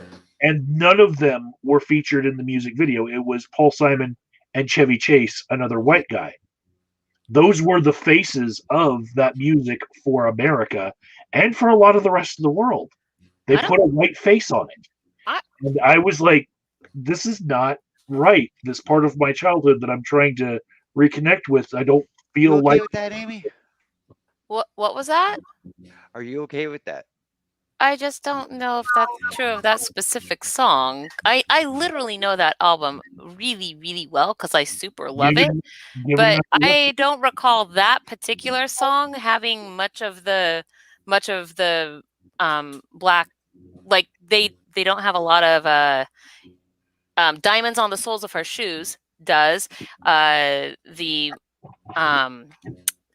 oh boy, homeless absolutely does. The I just like a bunch, like probably half that album at least does, but I don't think that's one of them. That's all. All of them do. Especially the bass guitar he was playing in that song, in the documentary, which is free on YouTube to watch. He was one of those South African performers, and his style was very signature. Interesting. I listening to the song now, I'm like, I can hear all of those performers, none of which got their face in the video. Before I let Brian go on, I just want to say I don't know if I consider it the same thing as cultural appropriation so much as inclusion on that particular album, just that particular album. But what were you going to say, Brian? All I was going to say was I was just going to remember that at the time, Paul Simon's whole motivation for that album was to bring some exposure Yeah. to this particular group and to actually give them some world acclaim, which he did. Yeah, He's they always got been kind of very an successful activist, though. career. I mean, hasn't he? Like, if you listen to all of his music for his whole career, he's kind of been activism based, like anti-war and all kinds of stuff. And I want to give him a pass for knowing where his intentions have been for everything else I know him for. But the execution that he had during that era could not be done today. It would What not be done that way. What is Mabube? In the jungle, the mighty jungle, the lions sleep tonight. Yeah, I know that. Is that a band or a person? Is that the name of the singer or the name of the band that did that believe song? That's actually the name of the original song. Oh, really? I think so. I love that kind of music.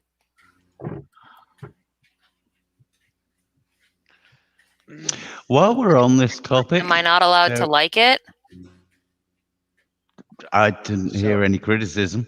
It's Um, I was going to say Led Zeppelin is another good example of cultural appropriation. Led Zeppelin is a clear-cut one because they blatantly ripped people off, didn't give credit. That's not cultural appropriation. That's intellectual property theft.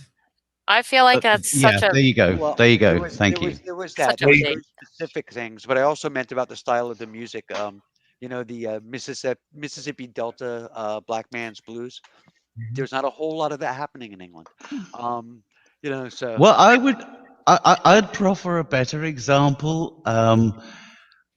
I don't agree myself because music is something that breaks all cultural boundaries. Personally, personal opinion there, but white people playing reggae. Now, some would argue that, white men can't jump. Others would argue that bands like UB40, which is a fairly even mix, kind of changes that formula. But at the same time, you've got one race or subspecies of human playing the music of another race or subspecies of human. And I choose that deliberately to be antagonistic because, yes, we are the same species, and race is something that we've stamped on top of that in order to be able to other others historically.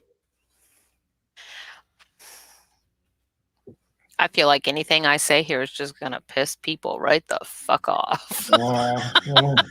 Go for it. I just risked it. One down, 4 to go. Hit me.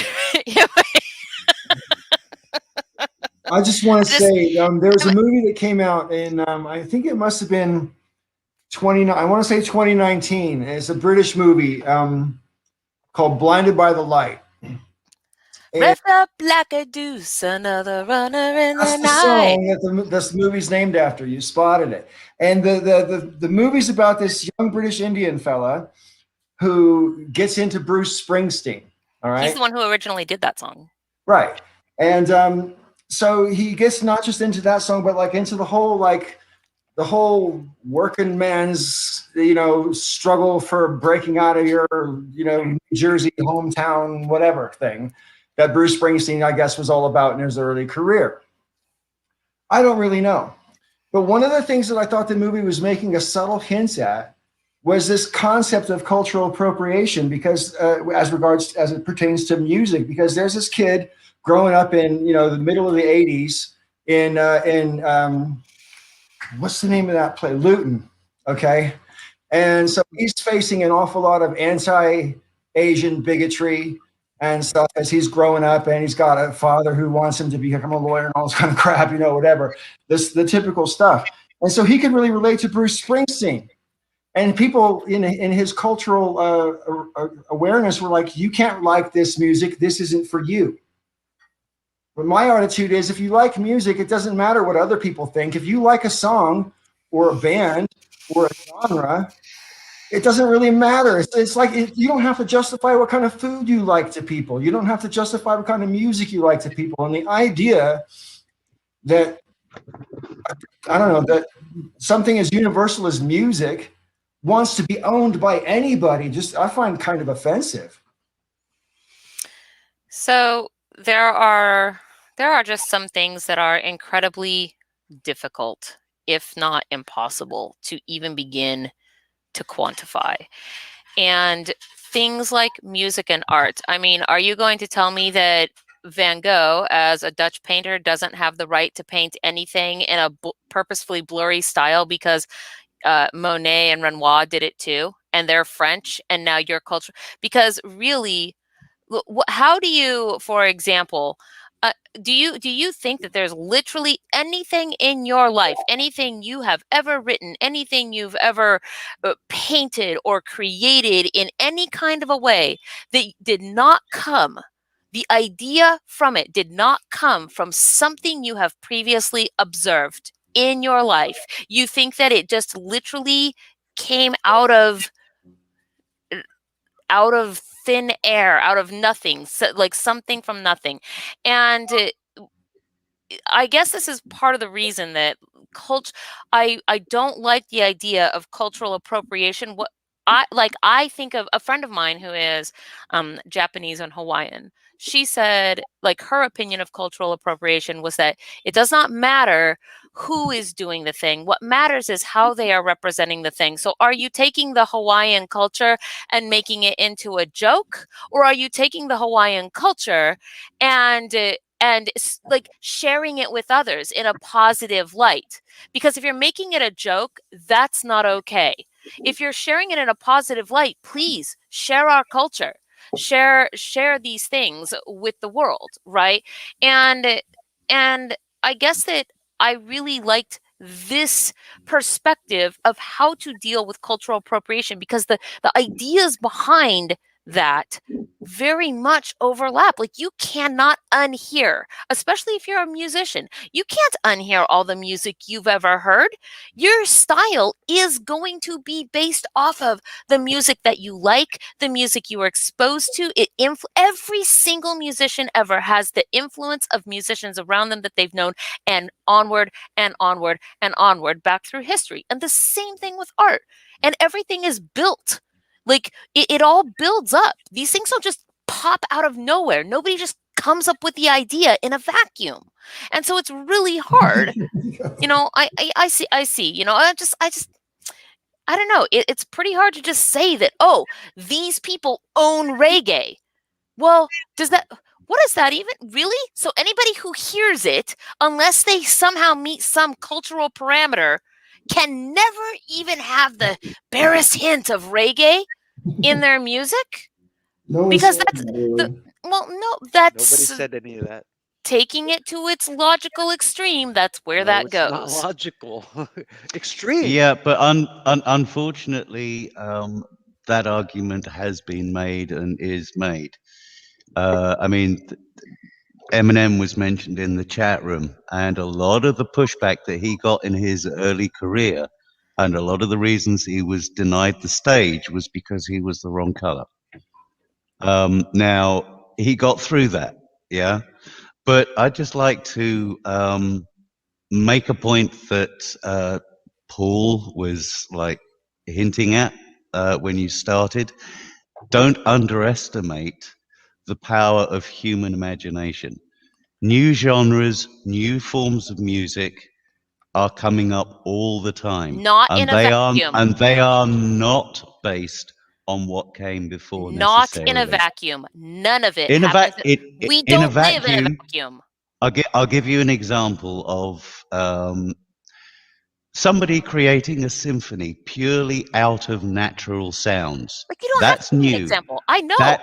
Literally, the musical scale that we use right now for the vast majority of music is not what they used in medieval music. Period. Yeah. So somebody invents their own scale.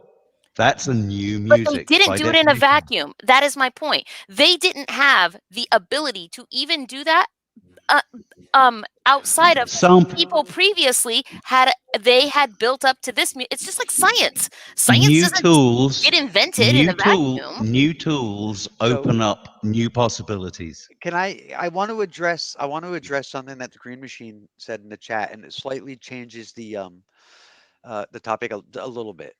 He said that he made and ate spaghetti, and he refuses to say that it's cultural appropriation because he doesn't have a drop of Italian blood. Like, I got news for you. In spaghetti, there's nothing Italian. I've seen some ideas that look like they were original, like in my lifetime, but they sucked. They were like the Human Centipede or Sharknado. Yeah. So I want to finish addressing the spaghetti because this is important. So pasta noodles came from Asia, and tomatoes that's a New World plant. It originated in South America and was cultivated in Mexico. There's nothing in spaghetti that's Italian. So you can make and eat it, and it's not cultural appropriation. And the meatballs are Swedish. I think there's, we've talked about cultural appropriation before, so I'm not going to belabor the point too much other than to say, I think there's a legitimate argument. Like, for example, one guy went to this rainforest tribe, which almost has no exposure to the outside world, and recorded them making music, and then came back and sold it for like loads and loads of money. and they didn't benefit in any way.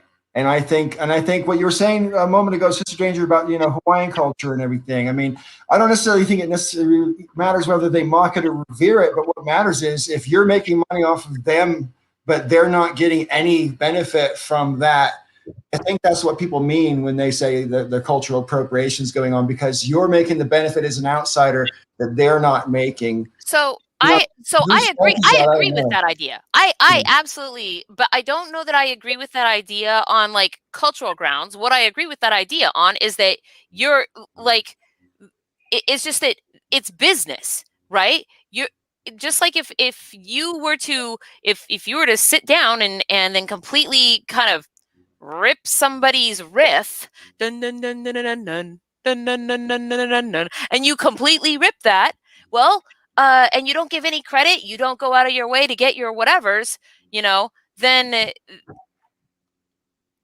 I guess Nowadays, that's called a remix. actually I'm pretty sure it's called a lawsuit. Okay. Yeah, right. Like, I'm just saying. Listen to the rhythmic background of Ghostbusters by Ray Parker Jr. And I think it's Huey Lewis and the News, The Power of Love. I Yes. Want a New Drug, I think. I want a new drug. Yeah, it's I Want a New Drug. Yeah, that's the one. But they're virtually identical. And as a DJ myself, I mean, sometimes the rhythm of songs mixes so well together that it's pretty close to. Can I ask, Like, for example, Like a Virgin mixes perfectly into Billie Jean. can I ask a question? Who owns the intellectual property rights to the standard foot on the four on the floor? Boom, chish, boom, chish, boom, chish. Well, Who owns that? Because there's so many songs that use it. Well, whoever owns it is whoever registered that IP from the perspective of the law. But what would you think if instead of saying that, because I do think there's a super valid point to, for example, the whole Ray Charles thing, right? Like, oh, you can come play your music here. Our white people can hear all of your music, and our musicians with trained ears that can sit there and understand what they're hearing and then walk away and reproduce it, right? They can benefit off of that, right? And we're going to not let you have access to our club, or we're not going to, like, I agree with that. What would you think if instead of saying things like this can't be allowed, that so in copyright law, right, was specifically IP law having to relate to art. Okay, there are a series of legal tests that are given to a piece to determine it has to meet a 75% different. Okay, so if you in order to be considered its own artistic work. Okay, so let's say there is a painting and I did a similar painting.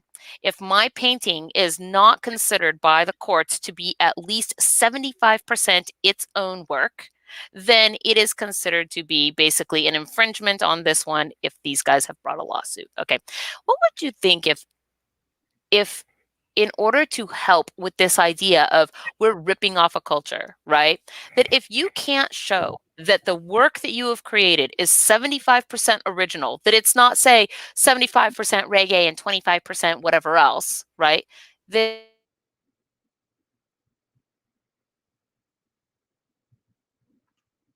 you make from this work back to a nonprofit that benefits that culture that it is determined to be a part of.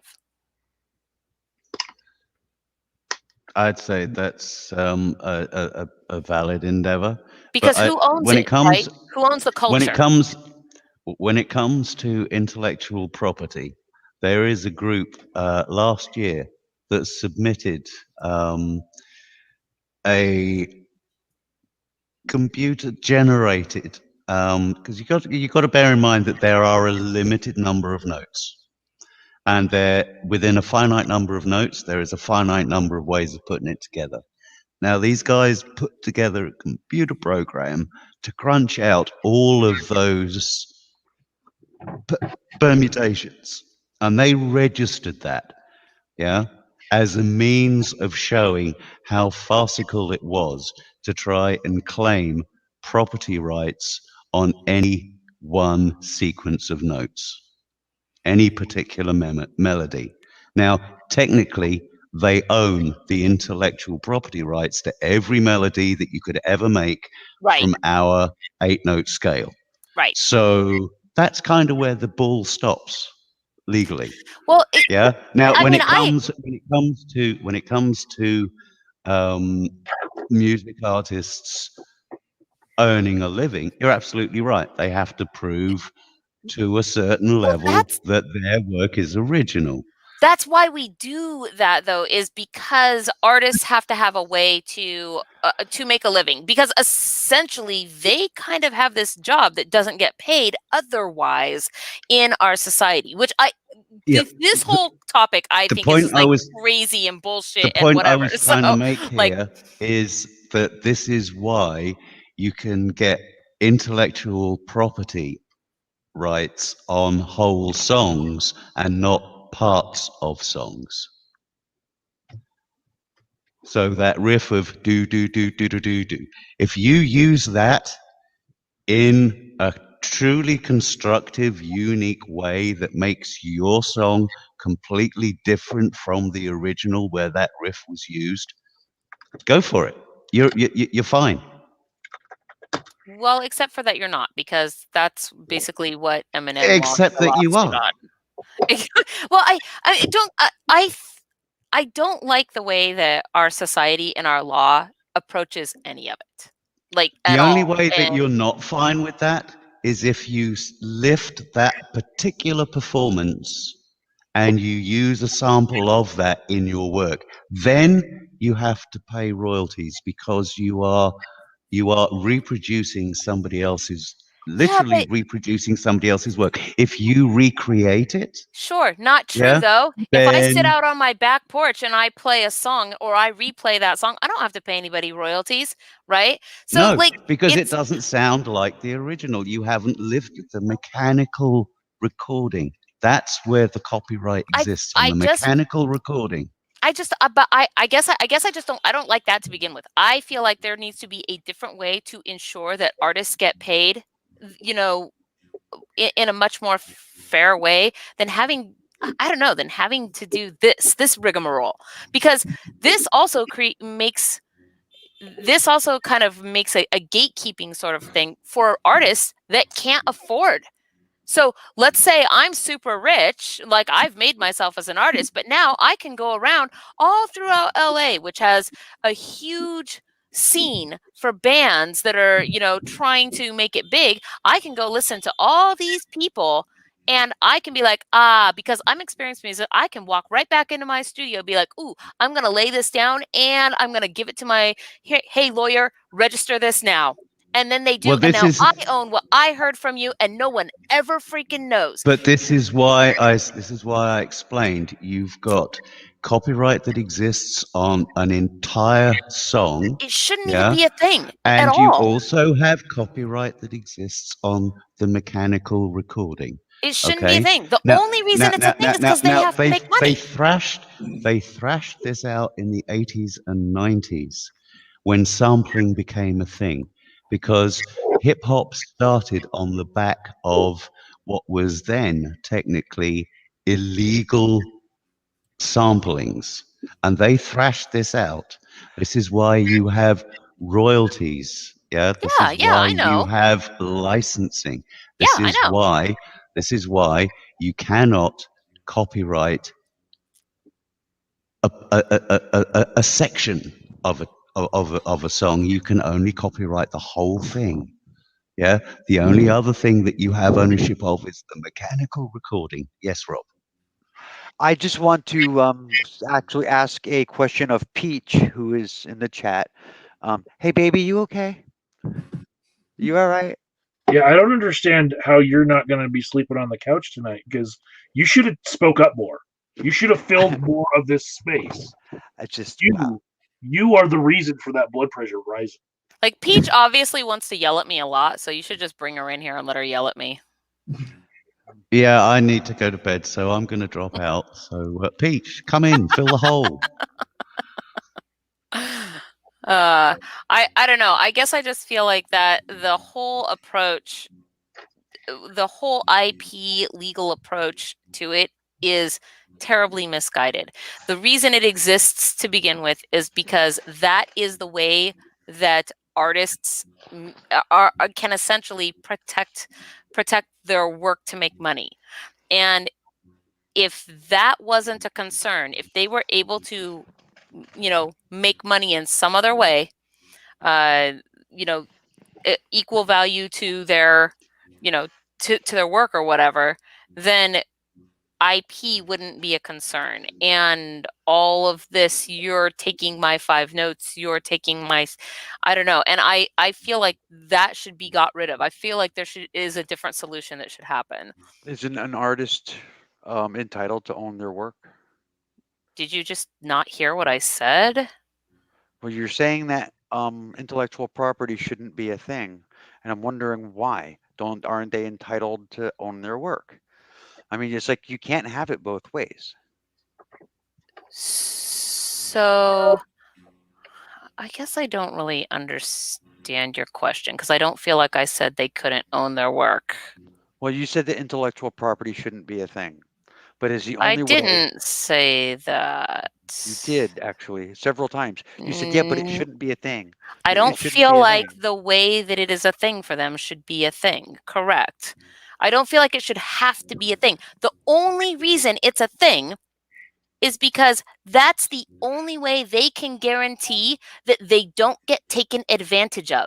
It There should protects be their ownership. Yes, It's a so form if of their theft. ownership is protected in a different way such that they can make a living, we don't have to worry about this business of you stole my 5 notes, which I think is ridiculous because Can you put forward then a suggestion for a different way? no, I can't. Yes, I Well, can. then it's just Yeah. not a relevant I can anything.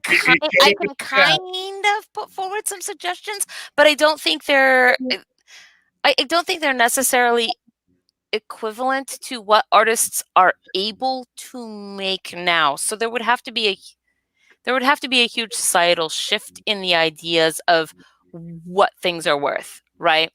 Yes, Um, Machine, it's a new role.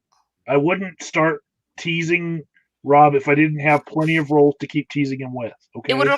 it would require many other idea changes. Okay, so I have an idea. It came up in the chat from Vegas, and he brought it up because he knows that I am a little obsessed with the topic of cryptocurrency. But uh, it has come up that artists can save their music as an NFT, non fungible token, onto the blockchain, and then forever, every time somebody plays it, they can get a little royalty from it, and then make royalties in perpetuity on the blockchain. And that's what you Okay. sound like. So Green Machine, I did not say I agreed or disagreed with anything. I'm God, I know it sounds terrible, but I am merely asking questions. No, I just want to understand. I just want to get it, but I don't, because it just seems kind of convoluted. I don't know. It just Okay, so when I buy a CD, I can then play that music, right? I can play that music at a party of 500 people in my backyard for all of them to hear on repeat for 20 hours if that's what I want to do. I don't owe anybody money for that, right? Are you making a profit on it? What if I charge people $20 to come into my Then you party? can't do. Then you can't do it. You But legally cannot do that. I can. I People owned do a it all the restaurant. time. I owned a Okay. restaurant, and I could not play music in my restaurant unless I paid a licensing fee for That's them. right. If you have a shop or any kind of business that comes into, if you I play was threatened to be or even shut if you have down. CDs and you're playing your own CDs that you're from your private collection, All right. Well, let me rephrase it to you then. royalties for Sure. it. This party is a free party. There's the tip jar, or you get to talk to my 2 fucking huge biker bouncers. I have to slightly do just slightly. Okay. No, In the chat because I message feel like up my there. point is being missed. What I'm getting at is being missed. So either I just like am failing to communicate it, or which is highly possible, or It's just being actually missed. I Because don't know. it- I just So- wanted to say, Sister Danger, real quick, because you mentioned the Close Encounters movie, and I remember a few weeks ago you said you had never watched the Close Encounters movie. Have you since then done your homework? no, I have not. I'm taking a deep inhale of breath. I know. I'm I want sorry. you to take a Sharpie and just like write it on your hand right now. Close Encounters of the Third Kind. Okay. Here we go. It's a cultural icon. Honestly, Amy, it really is. When you see it, you'll think you've seen it before because you've seen so many ripoffs of it.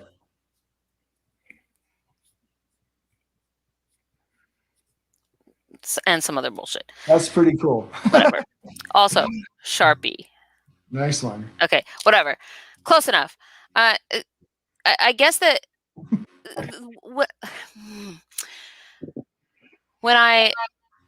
when I say that I don't have ideas about how that problem could be solved, I do have some ideas, but those ideas would include other ideas embedded in them, like maybe rock stars, just like NFL players, shouldn't be able to make hundreds and hundreds of millions, or Paul McCartney billions of dollars, right? Maybe, and there we have our favorite capitalist idea. Why shouldn't they?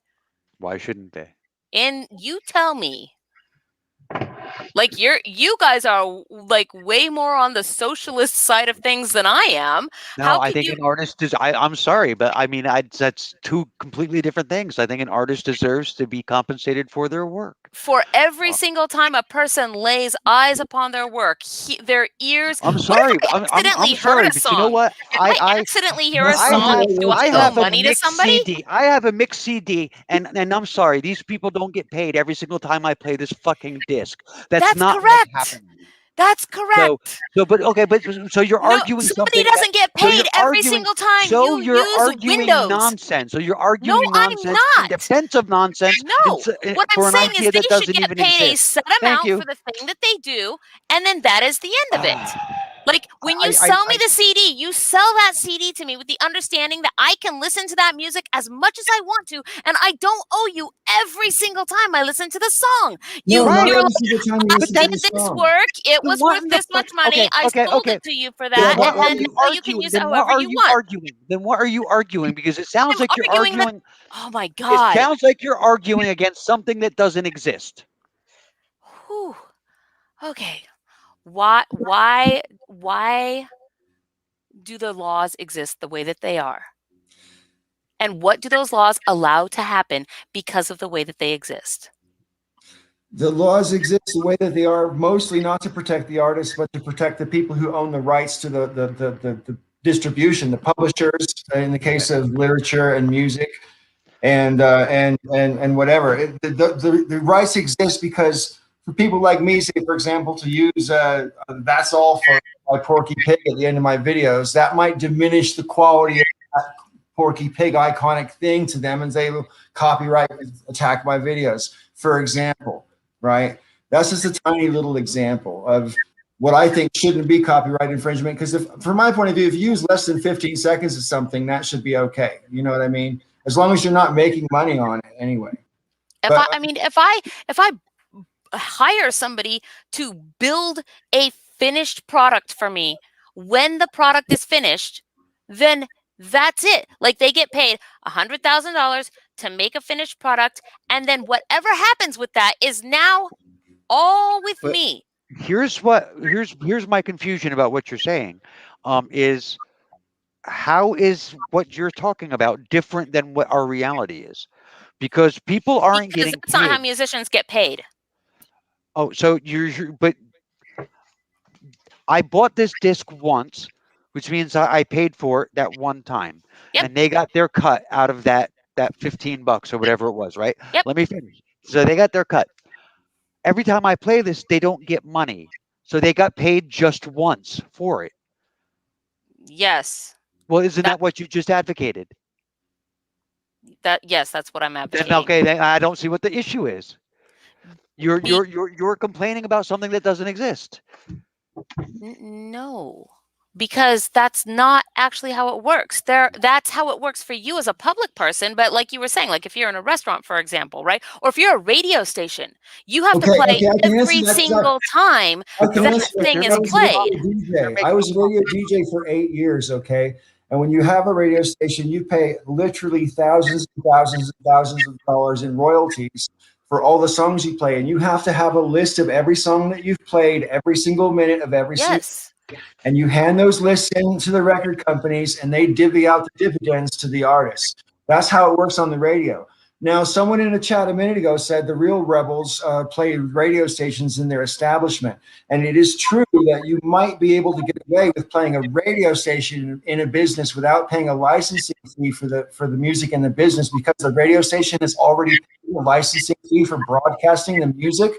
But then you're contaminating your business with this radio station and its commercials and everything like that, which most customers don't want to really do. You don't want customers listening to commercials for Diet Coke or whatever.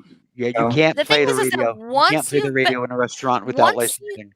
Oh, really? once Okay, because it doesn't work that way in the UK. Yes, In the but you UK, can play it. radio, You can but play it though. Once you got your licensing in a restaurant, you can play it over and over and over and over and over. Not so Well, with you, the yeah, radio. Every single time a radio plays that song, they now have to pay a little bit of royalty right. for playing that song. Okay, so so there's a huge difference, right? My point is that there's a huge difference between, say, a public person playing a song over and over and over, where 1,000 people can hear it because they're having a party in their backyard, right? Versus a radio station, for example, that's doing the same thing essentially, but now has to pay royalties every single time. I think that when the artist creates the thing, they should create the thing, they should get their money for creating the thing, and then that is the end of it. There isn't every single time this thing gets viewed, every single time the mosaic floor that But you laid as okay. an artist gets walked on, you get 50 cents from So somebody's feet, right. right? Like Okay. it's So done. You were a here's completed here's the product. thing. Okay. Here's the thing. So let's say I owned Z100, right? And you wrote a song that was really popular, and I ended up playing it 15 times a day. And because I played it 15 times a day, I amassed a massive audience of listeners. And that massive audience of listeners attracted advertisers, which then my radio station was now awash with money because I'm getting all of this money from all these different. Sure. As the artist who wrote the song that made my radio station so popular, don't you deserve some of those cuts? Didn't you earn that? Because it was your work that created the success for the radio station. Sure, like a football player. Like as an athlete that puts their whole life into the thing, right? And then they go and they play on a team, and because of them and their efforts, the NFL makes a huge, way more money than they ever pay their athletes. There are Right? people who might disagree with me, but I'm sorry. Playing a sport is not an art. Oh, I disagree with Like I that. said, there are people who disagree with me. I But definitely disagree with that. Some I people might be absolutely think athletes are a very real and serious thing. So I'm just like floored by the fact that you think it's okay for private companies to profit off of somebody else's work without that person being compensated. I didn't say that. You said You that. You made that absolutely up. did You say applied that. it. No, You you made it absolutely up. You said applied that. it to me. I They didn't should say get they paid. shouldn't be They should get compensated. paid once. You did. You made You a new you brought this up as a new topic. You slapped it onto me, asked me what I thought, and I brought up NFL players, and you were like, "Oh, so you think that they shouldn't get paid?" No, I didn't say that. You said that. You literally said made the it. artists You should get slapped it paid. onto me. You said the No. artists should get paid only once for their work, and that radio stations and restaurants or whatever can play their music over and over and over again as much as they want because they already paid the licensing, right? I said that's how it currently is. Yes. That is what I said. That's because Well, no, that is that's how it not currently is. That's not how it currently is, though. It Because isn't. on top of that, they pay. Okay, listen. Restaurants pay royalties every single time they play a song. That's No, news to me. they pay the licensing. I said radio stations. My Yeah. hypothetical was I owned a fucking radio station. Yeah, You I remember recall that, your right? hypothetical.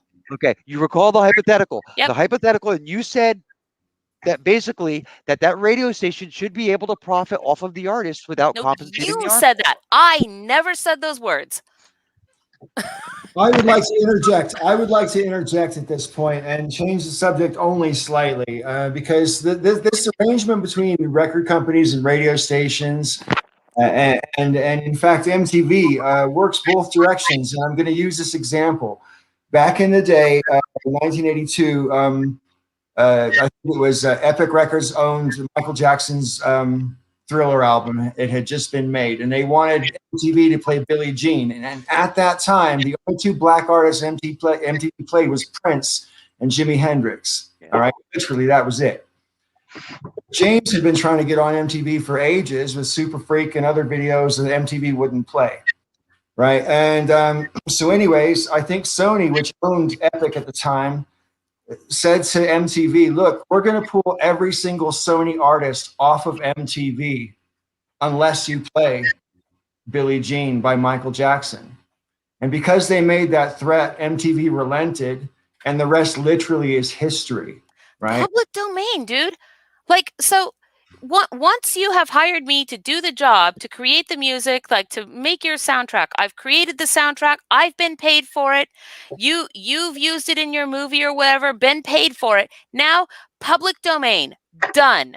Because people can't unhear it. So, in other words, an artist should not be compensated if other businesses become wealthy off of their work. What are you talking about?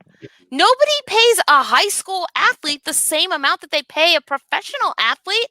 If you hire me, The fuck does if that I'm- have to do if with I'm anything? James Horner and you hire me to write your fucking soundtrack, you pay me a lot of goddamn Okay, money to all write right, it because I'm a listen. professional. My son, What are you talking about? I'm listen, my getting son is- paid. my son is a musician, right? He writes music without getting paid. He doesn't get paid for it. He writes lots of music. Yeah, Lots of great. music. He's very talented. He's very talented. If one day he starts making money off of it and he gets noticed, a radio, go back to fucking radio station because this is the easiest one to comprehend, starts playing his music and they become more popular because they're playing his music. Should he not get paid for that? I think you know, if maybe I'm misunderstanding someone's position here, but it sounds to me like, Sister Danger, did you really say that? I mean, it sounds to me like you're saying the Beatles should show up at Abbey Road, make the album, get paid £100,000 each or whatever, and that's it. If that's what they're hired to do, then that's what their Well, job no, I is. mean, And when it's the done, way it's the music done. industry, but the way the Yes, music yes, industry it works works. doesn't work That's that not way, how right? music So works. you're talking Do about you guys royalties and recall stuff. the part of the conversation where I said my ideas no, for no, no. solving it include No, listen, entire shifts of I recall. perspective? No, Do you I recall recall. that part? Holy crap! I recall. No, I'm trying to get this straight, all right? Because it hasn't been easy. I'm trying to get this straight because I recall at the beginning it said about Paul McCartney, and I think Paul McCartney made too much money or whatever based on his work? And my thinking is no. You know, literally the Beatles. If he doesn't, then neither does anybody. Neither does Bill Gates. Neither does freaking dead Paul Allen. Neither does anybody that made any of the software behind any of the things that you guys use. Neither does anybody that has designed any of your clothes. Whatever it is, none of those people make too much money. None of them. They're all being fairly compensated. Like what? No. I mean, there's the inconsistency is there's objects that perform a utility, like music and art. Well, I don't know. All I want to say is, you know, I don't have anything against people getting rich. I don't know if I've ever said that. I have a thing against people not paying enough taxes. That's my position. You know, as far as I'm concerned, if someone comes up with a good idea, like the guys who invented Google, as much as I think Google's an evil company now, when they made the search engine 15, 25 years ago, whatever it is now, it was a good idea because the original search engines that were run before that were slow and didn't give you great results and blah, blah, blah. So yeah, good products deserve, as far as I'm concerned, you know, as long as there's a market, sure. I don't have a problem with people getting rich. I have people who pay not enough taxes. That's my issue. So Maybe just to put forth the opposite argument, I'll say that music and art has no real utility, and maybe musicians and artists should have day jobs, all of them. Oh my God, I feel like saying fuck your face. Fuck your face. That is not true. That He is didn't wake up. absolutely not true. I absolutely believe that these guys, as the way the industry is get exploited. But I also believe that there are some things that cannot be patented or copyrighted or shouldn't be patented or copyrighted in the same way that in the United States, you, for example, cannot patent clothing patterns. Like you cannot own jeans. You can only own that really super specific one cut of jeans made out of this material that looks like this. Like you can't own the idea Actually, of jeans, and right? no, you can't own the idea of jeans like nobody owns Correct. the idea of music. But you know what? You can't make a pair of jeans with the Lee logo on the pocket and sell them at a profit. You'll get sued because they own that. You cannot make Yes, a I get pair of it. jeans with the Levi's stitching design on it. But You'll get also, sued. They own that stitching 10,000 design. people The can't pattern. wear a Wait, the single pattern. pair of Levi's jeans at the The same time. pattern that you just said cannot be owned is very much owned by different companies. Very much. They are. And if you try to copy them, you'll be sued. I just said that. It's like you didn't hear what I said. What I said was the I idea of heard you jeans say couldn't you be owned. cannot own a pattern for jeans, and I'm telling you you're wrong. Yes. No. You can. Oh my God, you literally didn't hear what I said. I literally just said you can't own jeans. You can only own this very specific style of jeans made with this material. That's what a patent is. It's what you just said. It's the Lee Okay. jeans with the Okay. logo cut in this way, made out of this material. Don't you know what a patent involves? All these jeans are basically identical. The only difference is a stitching pattern. A pattern. You can own the fucking pattern. Yeah. The very specific pattern, not the idea of the jeans. I don't want a banana. Could have gotten away with it if it wasn't for those damn artists. I absolutely advocate for the banana and also the watering down even more of any and all wine. That's just me as an addiction counselor speaking. All I have is this. More fucking bananas. Oh my God. I just don't even know. Bananas are awesome. Whatever. Clones. It's like I might as well. No, be quiet. I remember when Ray Comfort argued that the bananas were like perfect for the human hand and that therefore God exists, and then the Amazing Atheist stuck one up his butt, therefore refuting the argument. It was like a beautiful moment in my history. Like it. He didn't actually stick a banana up his butt. Yes, yes, that happened. He for real actually put a banana up his. You have to be on the dark web. But How do you know that happened? How do you know that it wasn't, just a blot over the, I have borne witness to the micropene, okay? I thought that the whole point of being micro was that you couldn't bear witness to it without a microscope. What happened cannot be in Las Vegas, stays in Las Vegas. It cannot be unseen. I'm just saying that much. Listen, friends, I think I'm going to wrap this show up and stuff, and I'll see you guys in the after chat. But anyway, I want to thank everybody in the side chat for hanging in for this amount of time, and we've had a decent amount of viewers, and I want to thank you all for your tolerance, patience, understanding, and good humor, and we will see you again next week on The Breakfast Club. Say Not goodbye. me. Goodbye. Okay, bye.